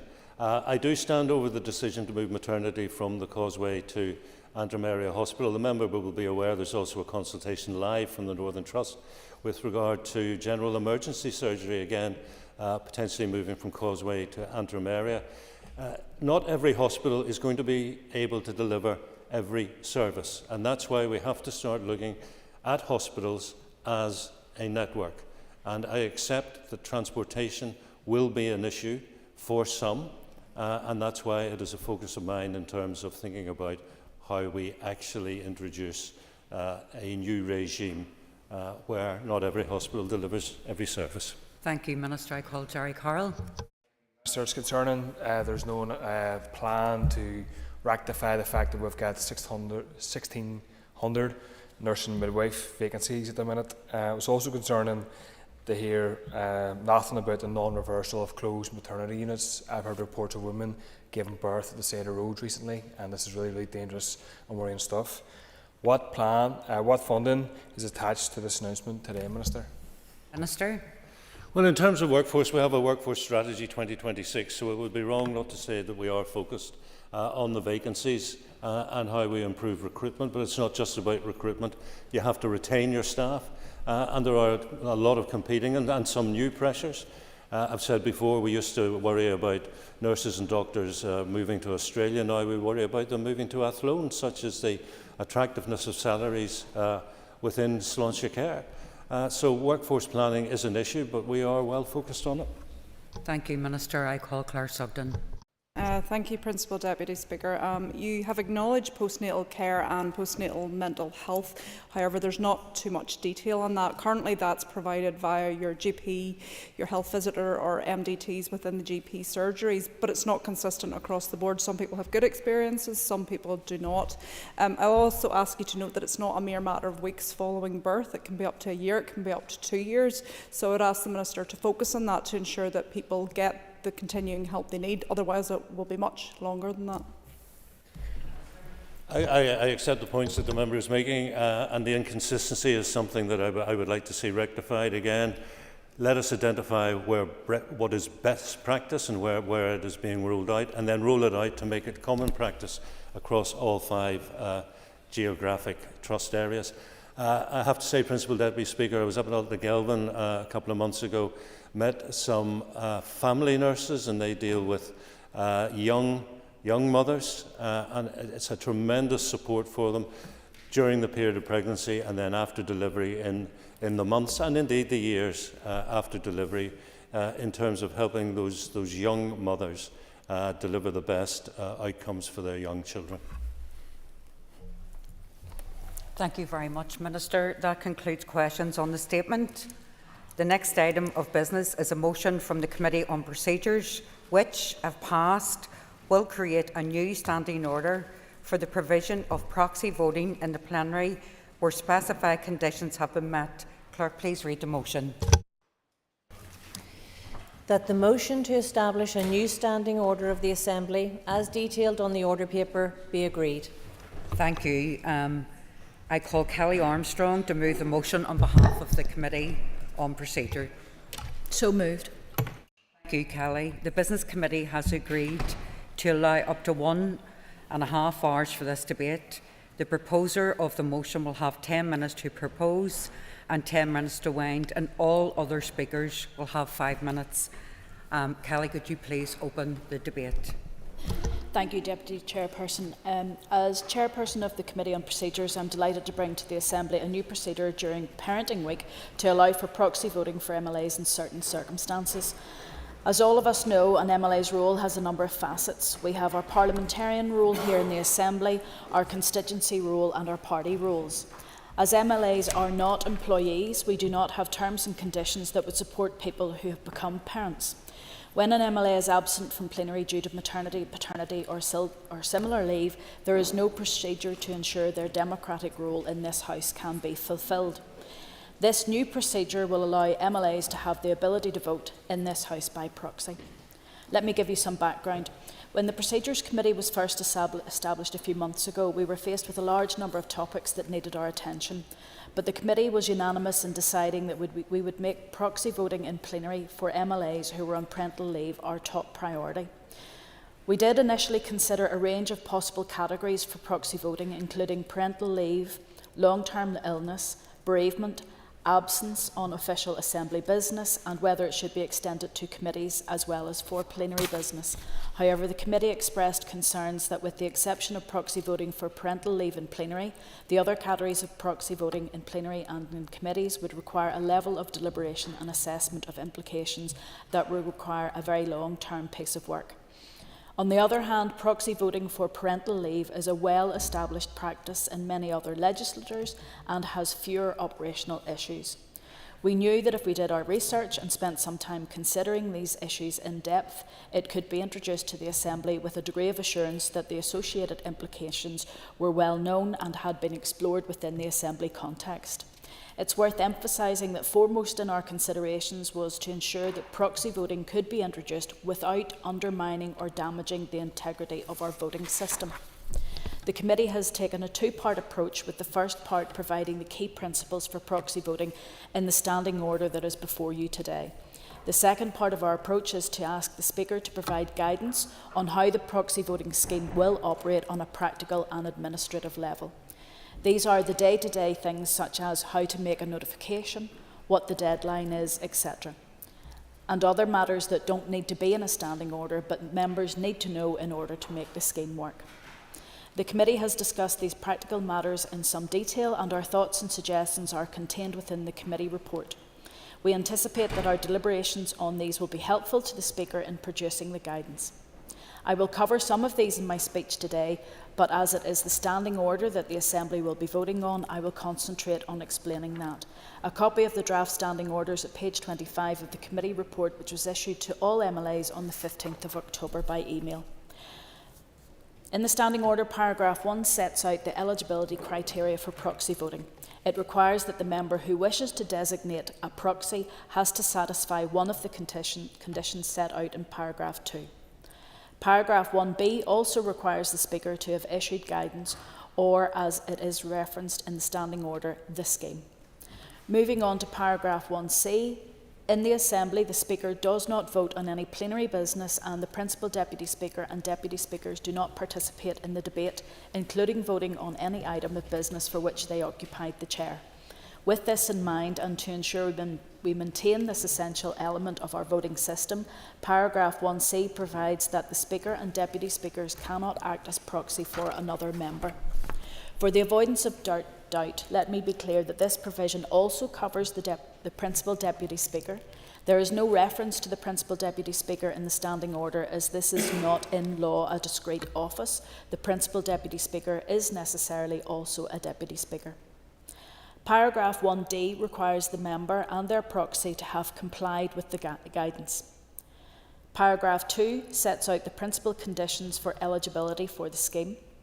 Paragraph 2A is intended to make it clear that members, while not entitled to various statutory leave for the variety of parental leave as noted in the Standing Order, may apply for a proxy vote in circumstances where an employee would have the right to such leave. In other words, if a member takes maternity leave, paternity leave, adoption leave, shared parental leave, or parental bereavement leave, they will be entitled to apply for a proxy vote. It is worth noting at this point that the committee have been clear that this scheme is not available to members who are looking after a sick child or who need to accompany a child to an appointment.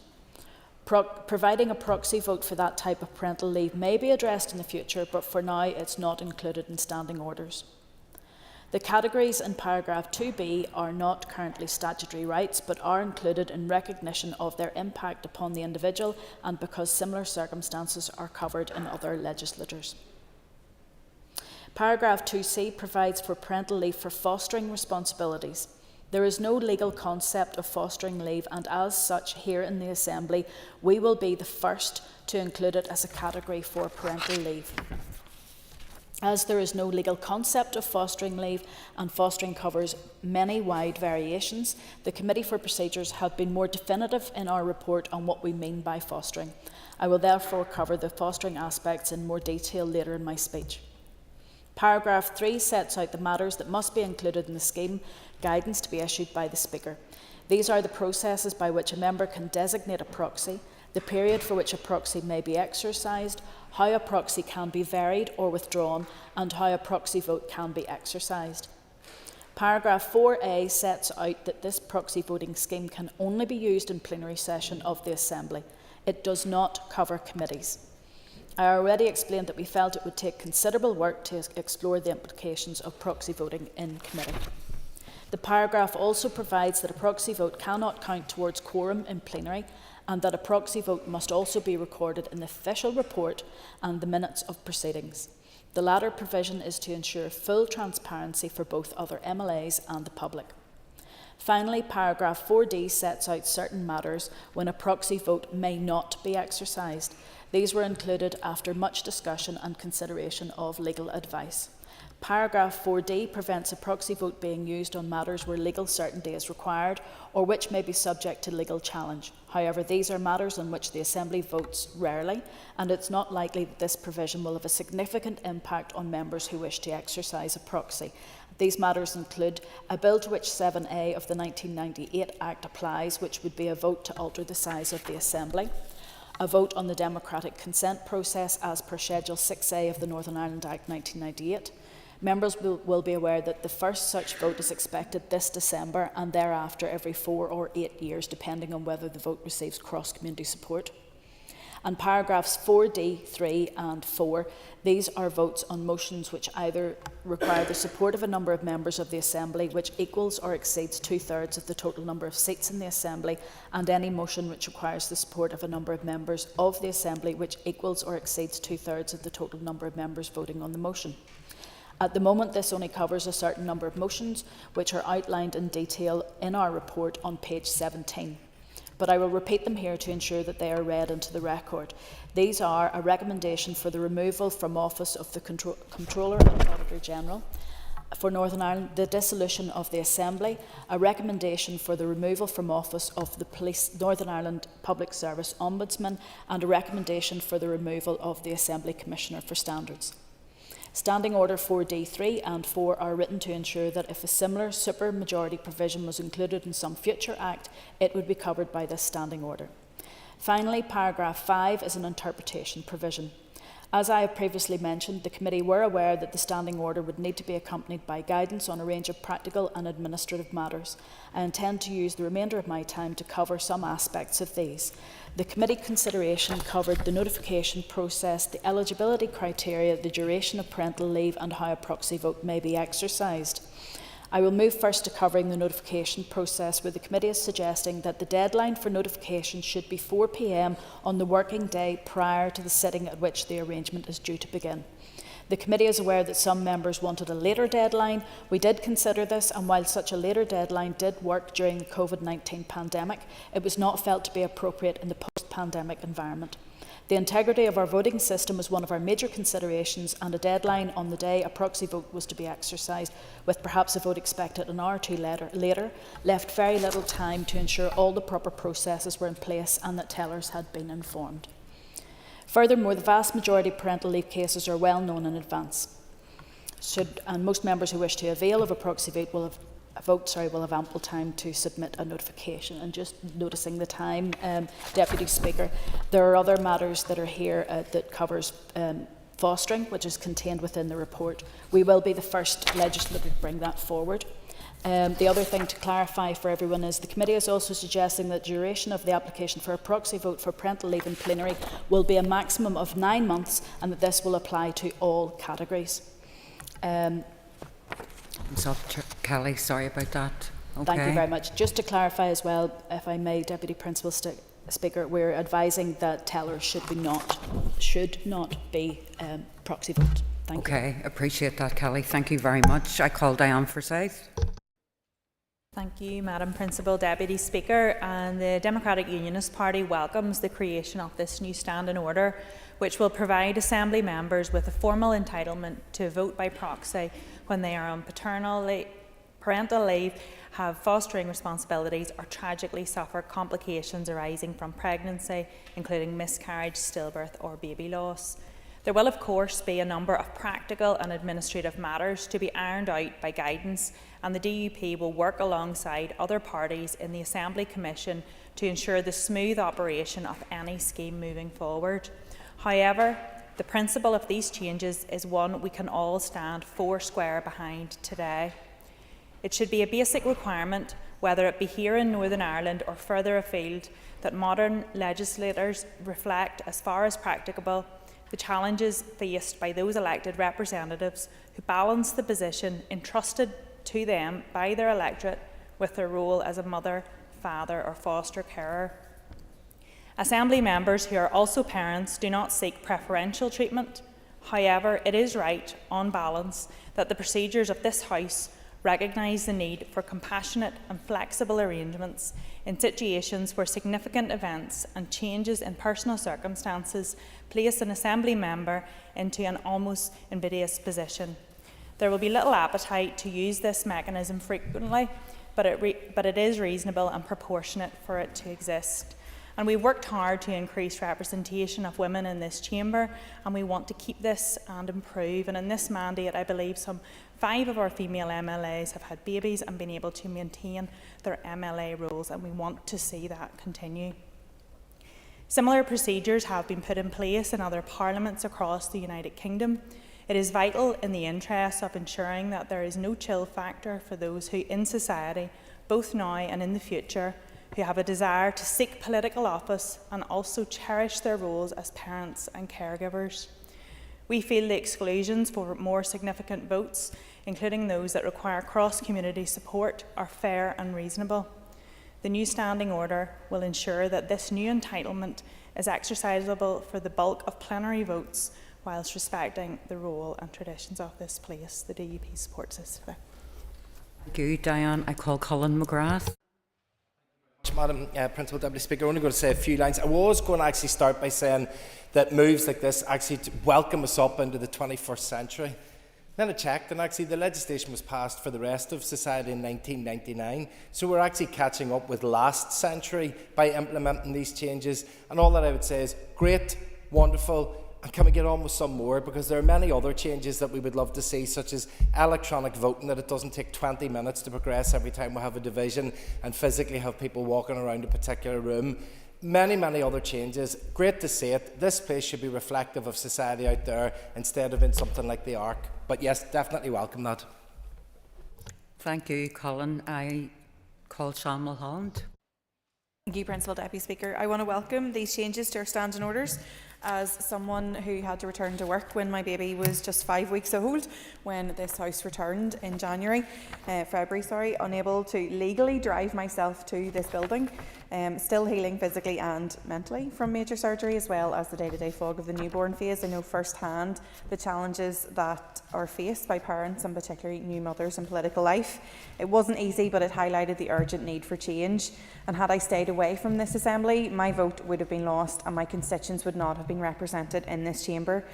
I think there's a point to be made as well, Principal Deputy Speaker, if I can, just to some of the I would say criticism, others would say trolling, that I received when I brought my baby to this chamber was, first of all, why don't you put her into childcare?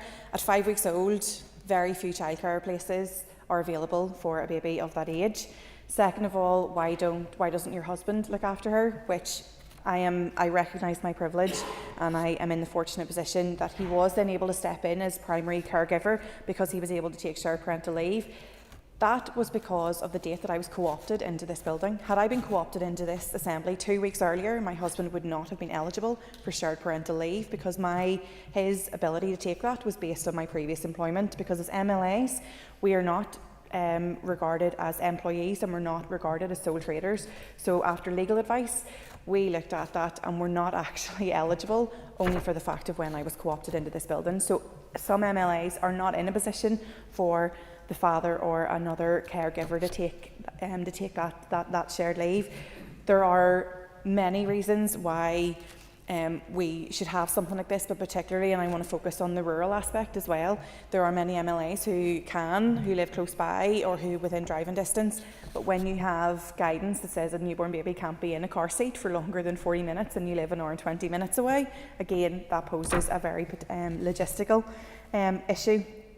If we want to truly encourage more women and parents to step into civic and political roles, we have to ensure that they have the support they need to balance their family responsibilities with the demands of public service. And I think that the introduction of parental leave for MLAs is a really key part of this, and it signals that we value the contributions of families, of mothers and of fathers, and we recognise that family life shouldn't be a barrier to political engagement.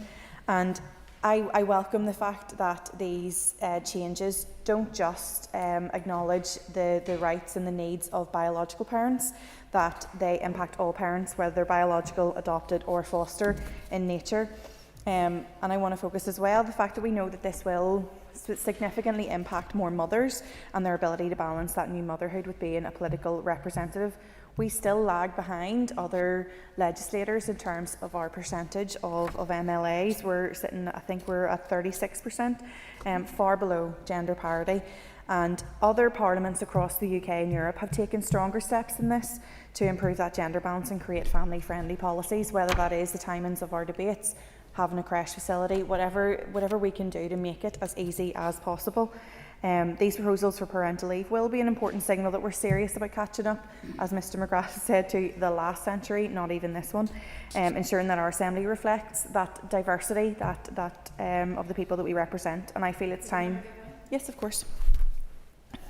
I thank the member very much for her comments so far, and noting that Mr McGrath has said that we're catching up on last century. It's important the fact that we as a Committee on Procedures have to take a family-friendly approach, because if we don't, then we will lose the good people who we have in this room today. Sian, you have an extra minute. Yeah, thank you. And I think that's a great point. You know, when we look around this building and we look around those who sit in this chamber now, it's very different than what I would have seen growing up, particularly in terms of female representation and in terms of age. And I think that as we have more people of who have young families, and I look around the chamber and I can see quite a few, whether they're male or female, who have young families. I think that anything that we can do to create a working environment where more women and parents feel empowered to join us in shaping the future of our society is a good thing. Thank you very much. Thank you, Sian. I call Timothy Gaston. Thank you, Principal Deputy Speaker. I rise today to welcome the amendments to the standing orders, which seem to me a necessary acknowledgement that MLAs are people too who require time off for bereavement and other sensitive reasons. There's one issue I would like to have clarity from the chairperson of the committee on. I received correspondence last month from the Committee on Procedures which indicated looking at proxy voting for long-term illness, bereavement and absence on official business, which you have already acknowledged in your opening remarks. Chairperson, can you confirm that MLAs should not, and indeed would not, be able to take advantage of these provisions if they go on holiday while the Assembly is in session? I ask that in the context where just last week a minister was on holiday and was therefore unable to fulfil her duties in this House, even though the Assembly is in recess next week. I want the record of this debate to be clear that there is no provision in this amendment for any MLA, be they party leaders, ministers or lowly backbenchers like myself, to vote by proxy while they are sitting at the poolside. Okay, I call Jerry Carroll. Deputy Speaker, certainly don't oppose these changes, but I fear maybe a missed opportunity, Deputy Speaker. The announcement of changes to standing orders for paternity or bereavement issues obviously are welcome, but as the Chair said, there's gaps around child appointments and the child is sick and other areas, which I fear is a missed opportunity.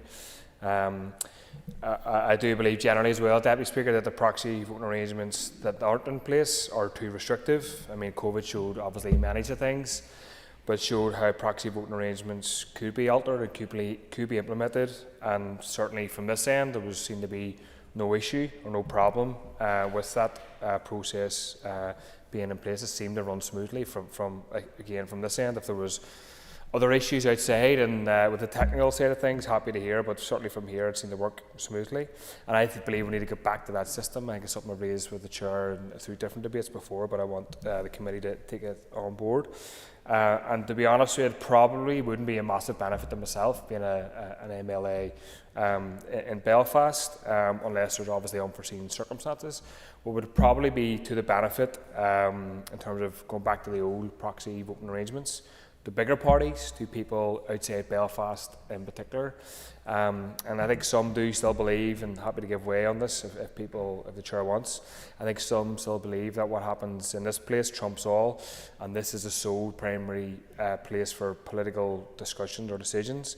But there's a lot more work taking place outside this building, as an obvious point, and given the lack of legislation coming through, some would argue more important work is happening in constituencies with meetings, groups and individuals and so on. Sure. I thank Mr Carroll for giving way. As a committee, we did consider, we took significant legal advice as well, and our main point, as I had mentioned in my speech, was that we wanted to maintain and uphold the importance of our vote in this place. We're not in COVID times now, so the decision was taken to limit to very specific purposes that would have the most benefit and the quickest benefit within this House. The committee will be looking at long-term illness and will be looking at other options for proxy voting going forward. But for now, the standing order is just the parental leave one at time of birth or when a foster child is born. Okay, thank you, Jerry. You've 1 minute. Thank you. I appreciate the Chair for that, and I've responded to the committee to say they should look at the wider proxy voting system, as the Chair may know, but I do repeat it's too restrictive, I think. And I think it should be ultimately up to MLAs to decide, if they're not in a building, if they're deemed to be MIA, then they can be voted out by the public who ultimately decide these things. So I just think it's too restrictive, the current system, for all sorts of reasons. I mean, there's full proxy voting in France, Luxembourg, New Zealand, and the sky hasn't fallen in. And I was going to ask the Chair about the opposition to these changes, but you kind of alluded to it already. So I also happen to think, Deputy Speaker, the deadline is too restrictive. I mean, it doesn't take into consideration people who were intending on travelling in the next day to debate, to vote. But with life changing, weather patterns changing, I mean, I'm thinking of people who are particularly in Derry in the northwest who may be unable to get down to Glenshane Pass but wanted to vote. I mean, how many people could be unintentionally disenfranchised by this too rigorous, restrictive system? So I support the changes today, but I think I would urge the committee to look at extending this to a wider range of circumstances. Thank you. Thank you, Jerry. I call Sinead Annis to conclude and wind up the debate on the motion. To advise you, Sinead, of 10 minutes. Principal Deputy Speaker. So just for the benefit of doubt of some members, what we're debating here is a new proxy voting order on parental leave. So the clue's in the title for people who are a bit confused as to what we're actually discussing here today.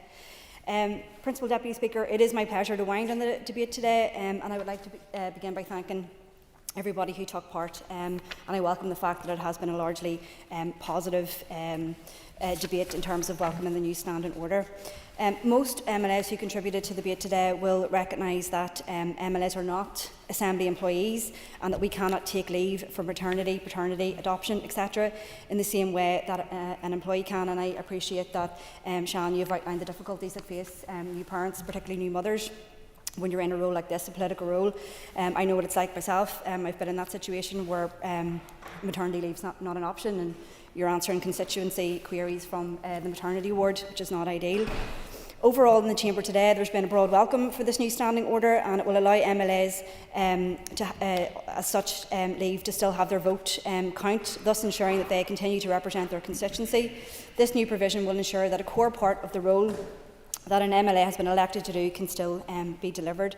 And just to pick up on some of the points that some people have raised today, Diane, I know you were, in terms of today's debate, talking about the guidance as in relation to the standing order itself. The standing order is what's obviously being voted on today, and the guidance will issue from the Speaker's office. And the committee have made suggestions in terms of what the guidance or what should be in the guidance, but ultimately it is up to the Speaker. And I can assure the member that the committee has been in close contact with the Speaker throughout the development of the standing order. His thoughts and his views have been extremely helpful to the committee, and I'm sure that he has taken note of the comments made by members today on what may or may not be included in the guidance. Some speakers, Jerry Carroll has alluded to the fact as to why this has not been extended for other instances such as ill health, bereavement, etc. And the committee did not include other categories in the provisions for proxy voting that I've just outlined, and I'm aware that in other places they do provide for proxy voting for these other categories such as ill health, bereavement and absence on official business. But even a quick glance at these categories showed that there was a number of issues that would need to be considered in more detail before they could be introduced to the Assembly. But I can assure the member that they are firmly on the committee's radar, and it may be that we deal with these at a future time. Go ahead. Was there any agreement or disagreement on the committee to widen out the proxy voting arrangements to go back to a similar system that was in place during COVID? Does the Members' Party agree with that? Or? Well, I'm speaking here as Deputy Chairperson, of the Procedures Committee, and I can assure the member that it was a considerable part of our considerations at the committee. But once we sat down to actually look at this, the breadth of considerations that we would actually have to deliberate was quite large. And as the Chairperson said, we decided to do this in small chunks. I think COVID was an exceptional time. I'm not sure, I'm sure there's learning to be taken from COVID, and it was very convenient, but I don't think we want to be in a place where it's, whatever you're having yourself. I think we need to start by introducing it for parental leave. That is the most pressing concern. But I think the committee has committed to looking at it in terms of other circumstances that we all encounter in our daily lives. Jerry, you also raised the point of the deadline being 4 p.m. The committee did discuss a number of issues relating to the notification process, including the deadline, and we're aware that some members would have liked to see the deadline as late as possible and as much flexibility as possible. And just to repeat what the Chairperson has said in her opening remarks in terms of this, ensuring the integrity of our voting system is never called into question was the first and foremost in our minds. And while a 9:30 deadline on the day worked during the pandemic, it's not ideal. And we have heard from officials that on the time of a sitting day in the business office, it's one of the busiest times of the week. Processes and systems must be put in place to make the proxy voting system work seamlessly and ensure the integrity of the vote. And for that reason, we agreed that the approach suggested by the Speaker that a 4 p.m. deadline would be more suitable. And members may also wish to note that the deadline is not provided for in standing orders, and instead it will be in the guidance. So, members, just to conclude, we do see this as a progressive and inclusive step, one that will benefit the Assembly as a whole and bring us into line with other parliaments. And I'm pleased that overall there's been a warm welcome from MLAs for this new provision, and I therefore commend it to the Assembly. Before we proceed to the question, I would remind members that this motion requires cross-committee support. So the question is that the motion stand on the order paper be agreed. All those in favour say aye. Contrary, if any, noes. As there's ayes from all sides of the chamber and there's no dissenting voices, I'm satisfied that cross-community support has been demonstrated. The motion is agreed. Okay, members. So the next item of business is a motion on creating a register of animal welfare offenders. Clerk, please read the motion. That this Assembly believes those convicted of animal cruelty should be prohibited from owning or breeding animals in the future.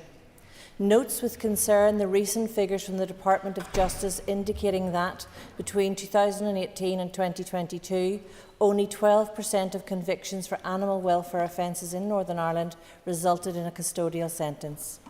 Highlights that this is compounded by current bans on keeping animals, which has proven ineffective in preventing reoffending. Calls on the Minister of Agriculture, Environment and Rural Affairs to work with his executive colleagues to review safeguards against those with such convictions from later being employed in roles relating to the care of animals.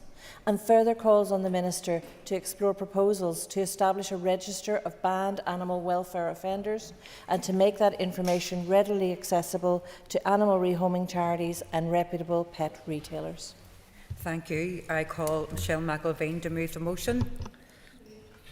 Thank you, Michelle. The Business Committee has agreed to allow up to 1 hour and 30 minutes for this debate. The proposer of the motion will have up to 10 minutes to propose and up to 10 minutes to wind. All other speakers will have 5 minutes. Michelle, please open the debate on the motion. Thank you, Madam Deputy Speaker. Cruelty against animals is a despicable crime. We are quite proudly a nation of animal lovers. I, like many in this chamber, was brought up in a home with pets who were very much part of our family. The idea that anyone could be so cruel as to harm an animal which looks to us for food, care and shelter is horrendous, and we should be taking all necessary and reasonable steps to ensure that our animal protection and enforcement measures are robust and effective. Robust in terms of punishing and deterring offenders, and effective in terms of preventing harm to such animals. As a result of legislation brought by the Assembly since 2011, we have brought enforcement for animal welfare to local councils, increased the maximum sentence for animal cruelty in Northern Ireland to 5 years in prison, and brought into force this year the Pet Abduction Act, which makes it an offence for a cat or dog to be taken from a person with lawful control of the animal. And these are all positive steps forward.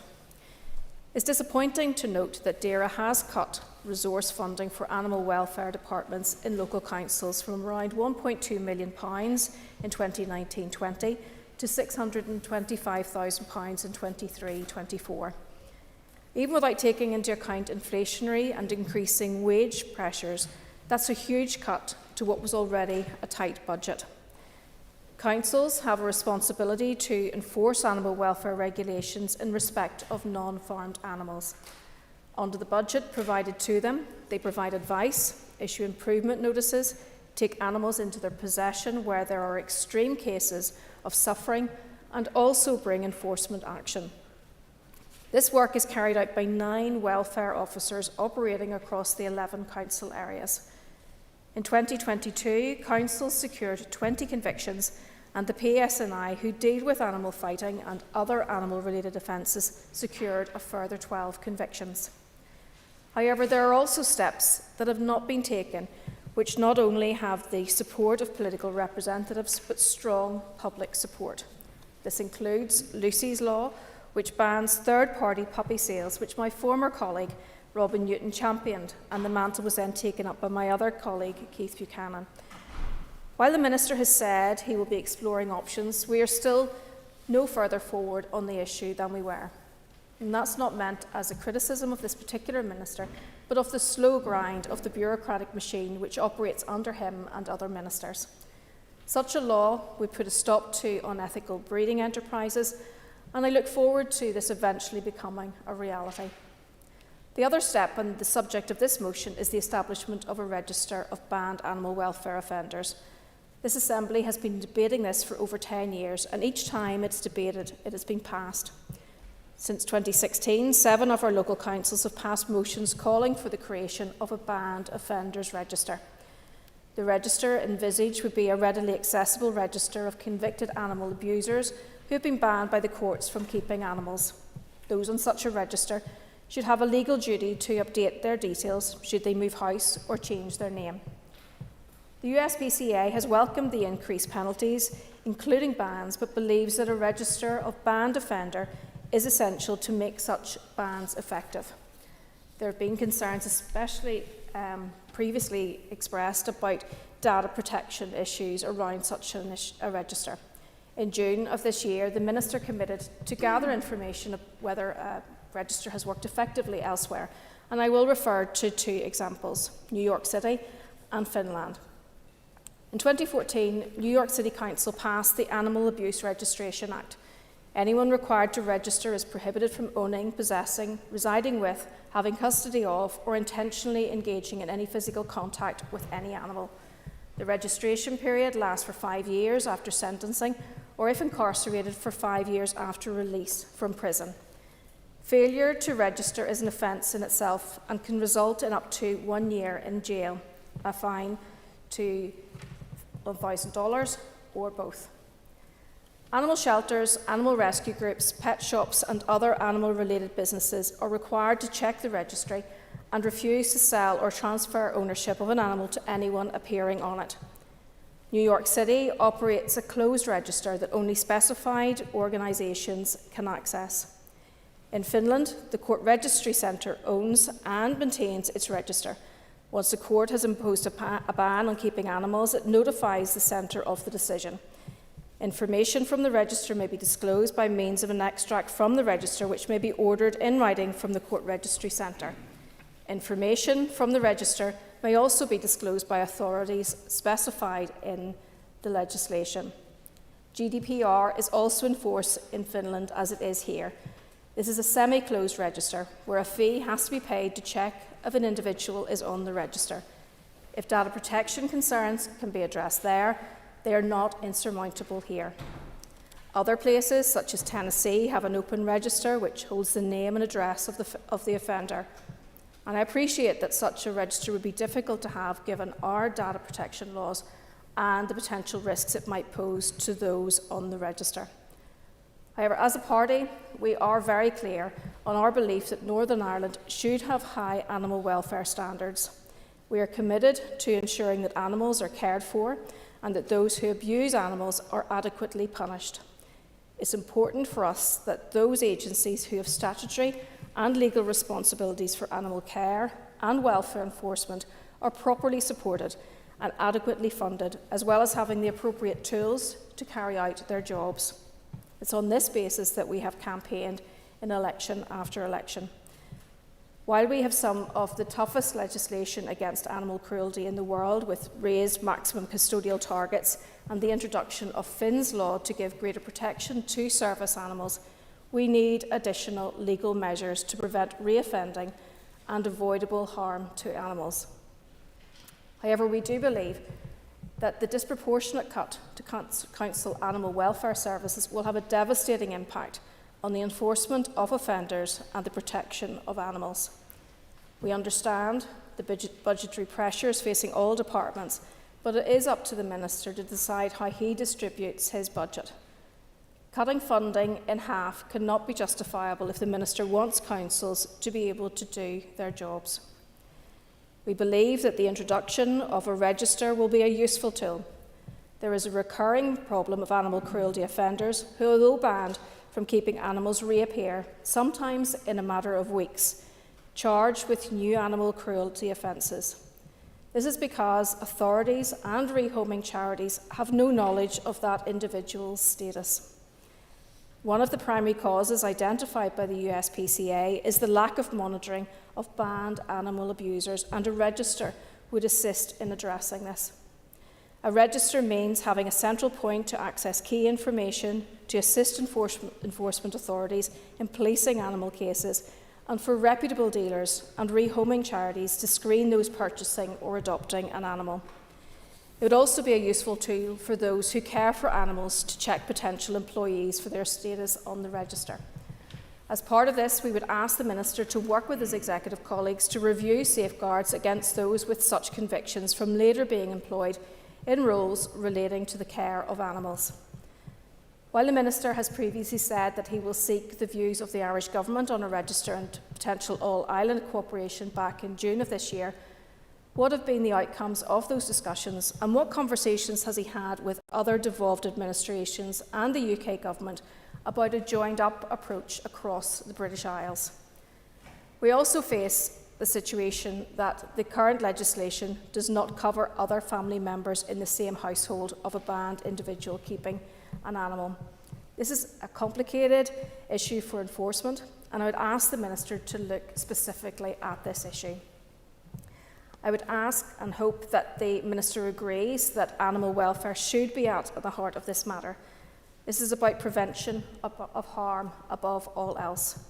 The thousands of members of the public who have signed petitions on this matter recognise this.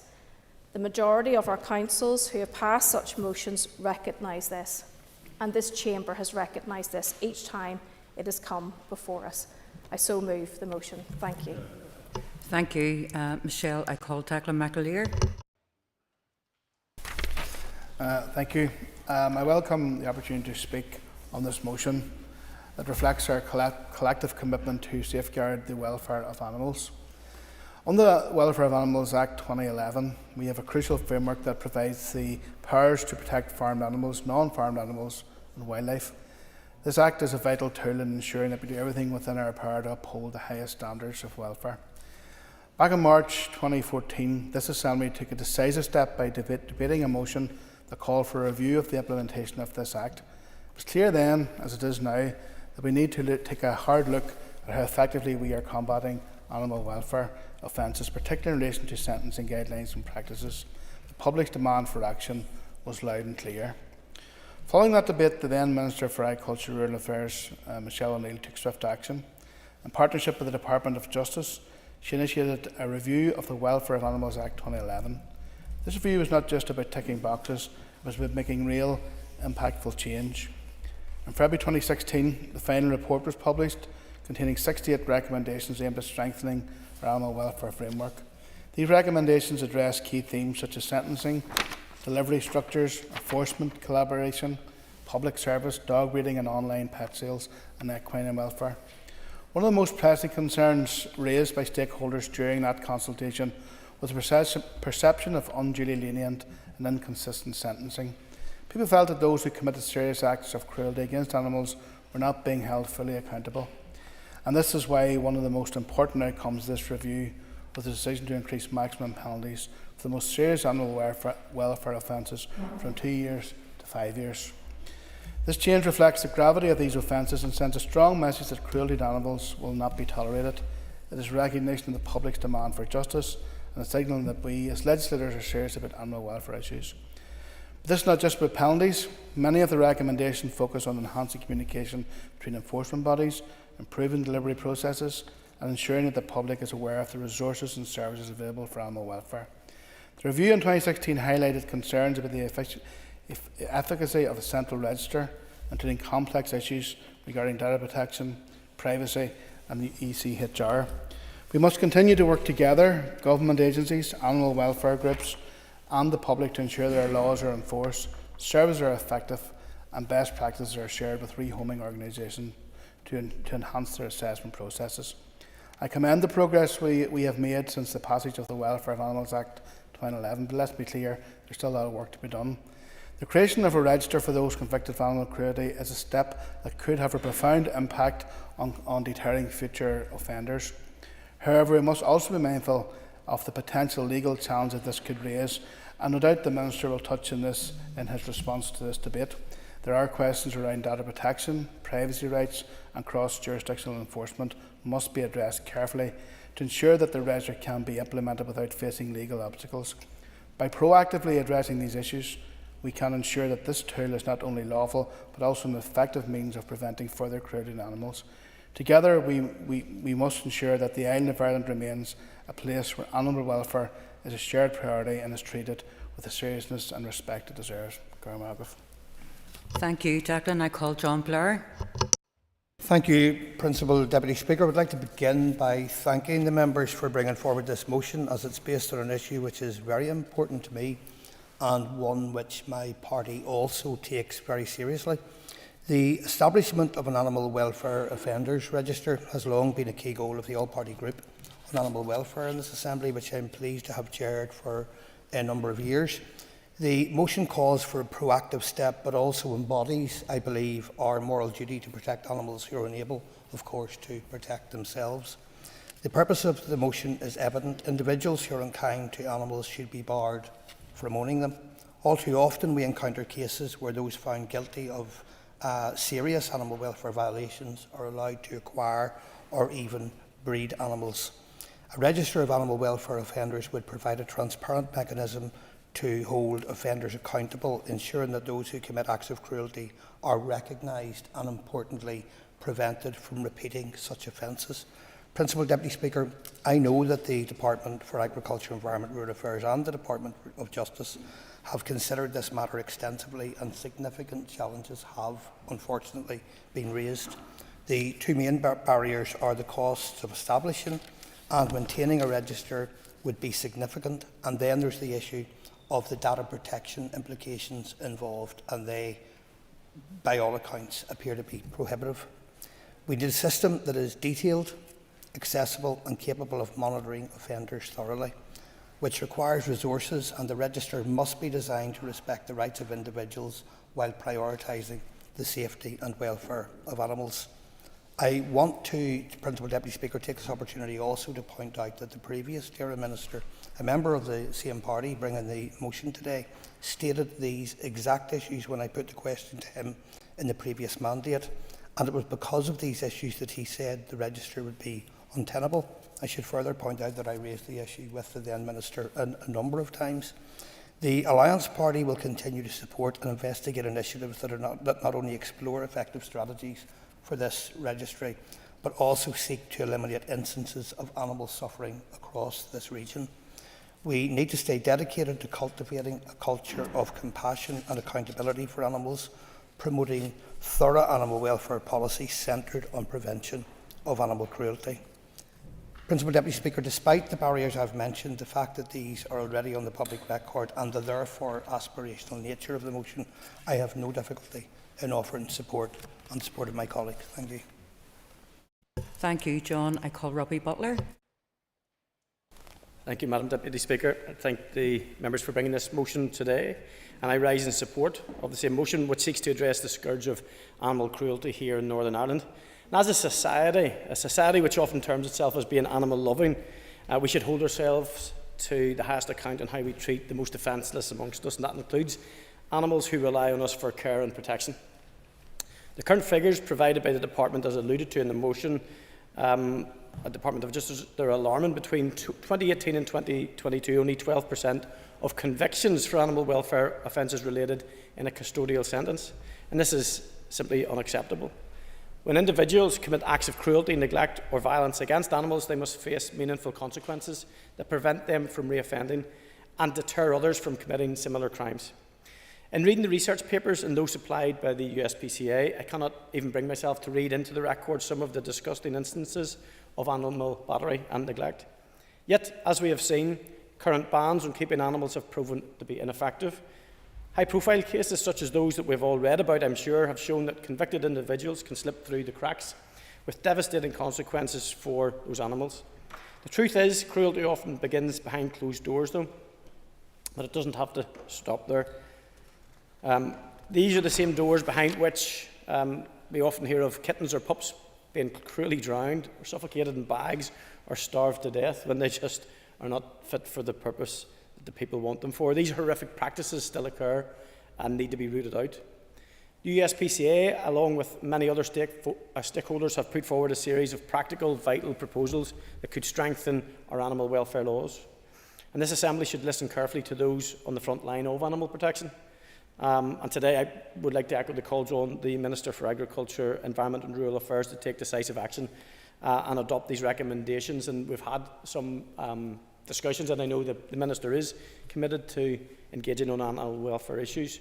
I'm going to read through a few, if that's okay, Madam Deputy Speaker. The first is, as been called for, register of banned offenders.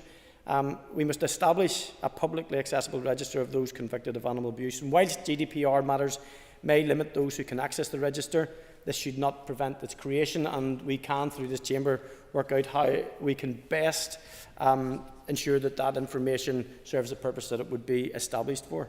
Secondly, amending the Animal Welfare Act, extending the bans to include those living with convicted offenders, is crucial to being considered. It's a difficult subject, I get, but it's something we need to discuss, because we have heard of cases where individuals who were banned from owning animals simply move into households or live in households where pets are then present, and that undermines the intent of the ban, and that's what I would call a loophole which is incongruous.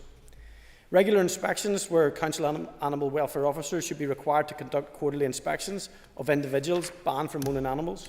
This will provide an ongoing safeguard against further abuses and ensure compliance with disqualification orders. And as we have heard read in, there is a shortage of those officers, unfortunately, so there is perhaps a workforce issue, as there is across most of the public sector today. Number 4, promoting community reporting.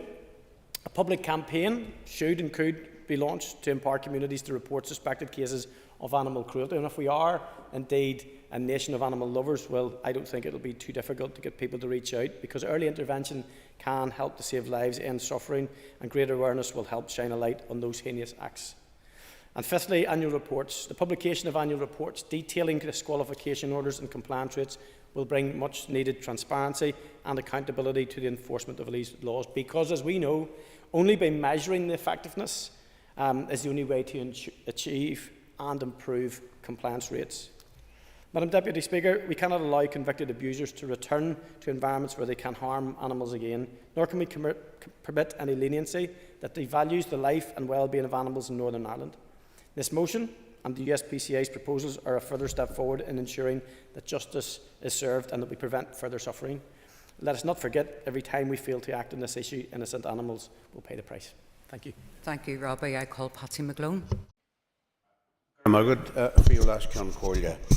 welcome the motion today and the focus on the need for tougher action against those convicted of animal cruelty.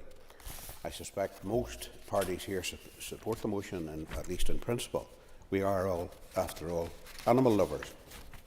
It shouldn't be a surprise that we support the motion. In particular, we support the call for the Minister to establish a register of banned animal welfare offenders. We, and I think all parties present, supported the DUP motion in 2016, which called on the then Justice Minister to establish an accessible central register of those convicted of animal welfare offences. It was made clear shortly afterwards that the responsibility for establishing a register would lie with the Minister for Agriculture, Environment and Rural Affairs. The SDLP, along with others, continued to lobby the relevant minister on this issue. In 2021, we presented a public petition to the Assembly, signed by thousands of individuals, supported by the USPCA, calling on the ERA Minister to work alongside the Minister of Justice to establish such a register. Both ministers at that time expressed support for the register. However, the then ERA Minister concluded in March 2022 that creating a register of animal cruelty offenders was not feasible. In his explanation for that decision, the DUP Minister responsible referenced the apparent low re-offending rates, no evidential need for a register, the cost of establishing and maintaining a register, and the data protection implications. We didn't agree with his reasoning then, and we do not now. But I would be interested to hear from the proposers of the motion whether they now disagree with their party colleague or not, because the current Minister responsible has taken the same line, presumably based on the same advice from that same department. We believe that any potential issues can and should be overcome. We believe that there is a need for a register, and one that is established on an all-island basis. What is currently missing is the political will to make that happen. That will require a change in mindset in the Minister's department, but also it will require it similarly in the rest of the island, in the Republic. What is noticeable is the relatively low number of prosecutions brought to completion by the various enforcement bodies compared to the number of complaints and other actions taken. It is perhaps an indication that prosecutions are seen as a reluctant last resort, which I certainly hope shouldn't be the case. If we are to take seriously the issue of cruelty and abuse of animals, or indeed abuse of our environment, then that culture of enforcement needs to change. I would hope the Minister will take that point on board, and I do not doubt his sincerity and the will to do so. The Minister has suggested previously that there is lack of evidence that registers of this kind are effective elsewhere. I would argue that the sample size is too small and the situations too varied to reach a conclusion based on that. A register of banned offenders would be an important additional tool in the battle against those who would abuse animals. That's how it should be assessed, and we are in a unique position here. To be effective, a register should be established on an all-island basis. The cross-border nature of criminal activities such as dog fighting, badger baiting and illegal puppy farming demands it. The Minister should consider proposals on that basis and work with the Irish Government to that end. Let us do everything we can to help those who are trying to prevent animal cruelty and make animal welfare issues one of our key priorities. More proactive enforcement, along with tougher action against those found guilty of animal welfare offences, some of which are incredibly crass and cruel, and establishing an all-island register of banned offenders would be a step in that right direction. Patsy, the Business Committee has arranged to meet at 1 o'clock today. I propose, therefore, by leave of the Assembly, suspend the sitting until 2. Our next speaker will be Anya Murphy after question time. The sitting is by leave suspended.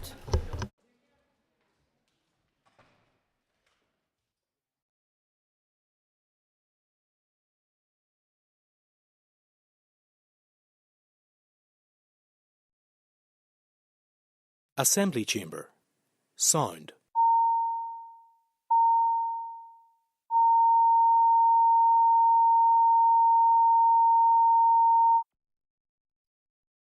Assembly Chamber.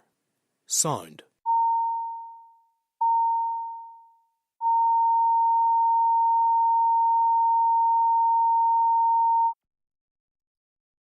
Assembly Chamber.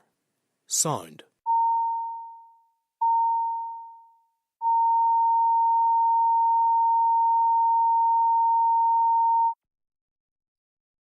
Assembly Chamber. Sound.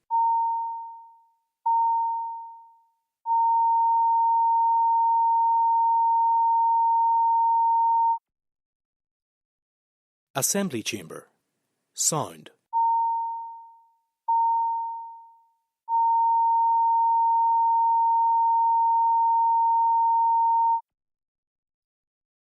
Assembly Chamber. Sound.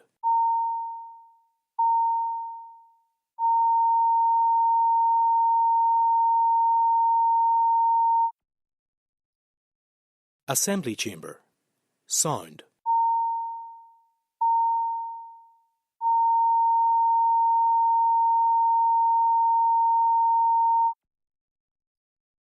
Assembly Chamber. Sound.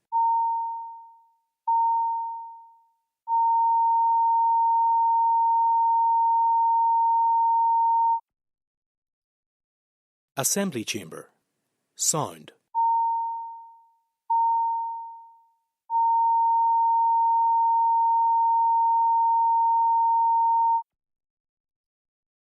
Assembly Chamber. Sound.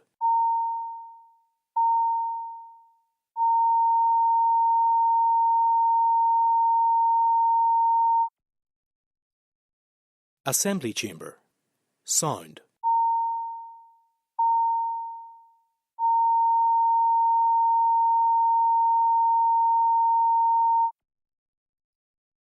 Assembly Chamber. Sound.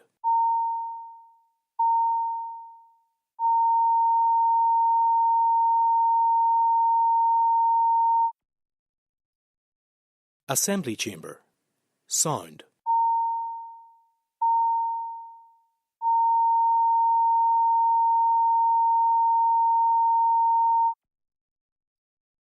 Assembly Chamber. Sound.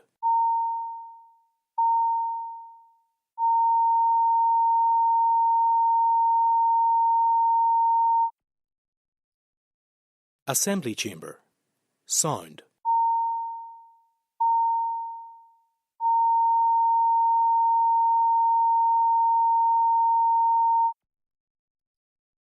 Assembly Chamber. Sound.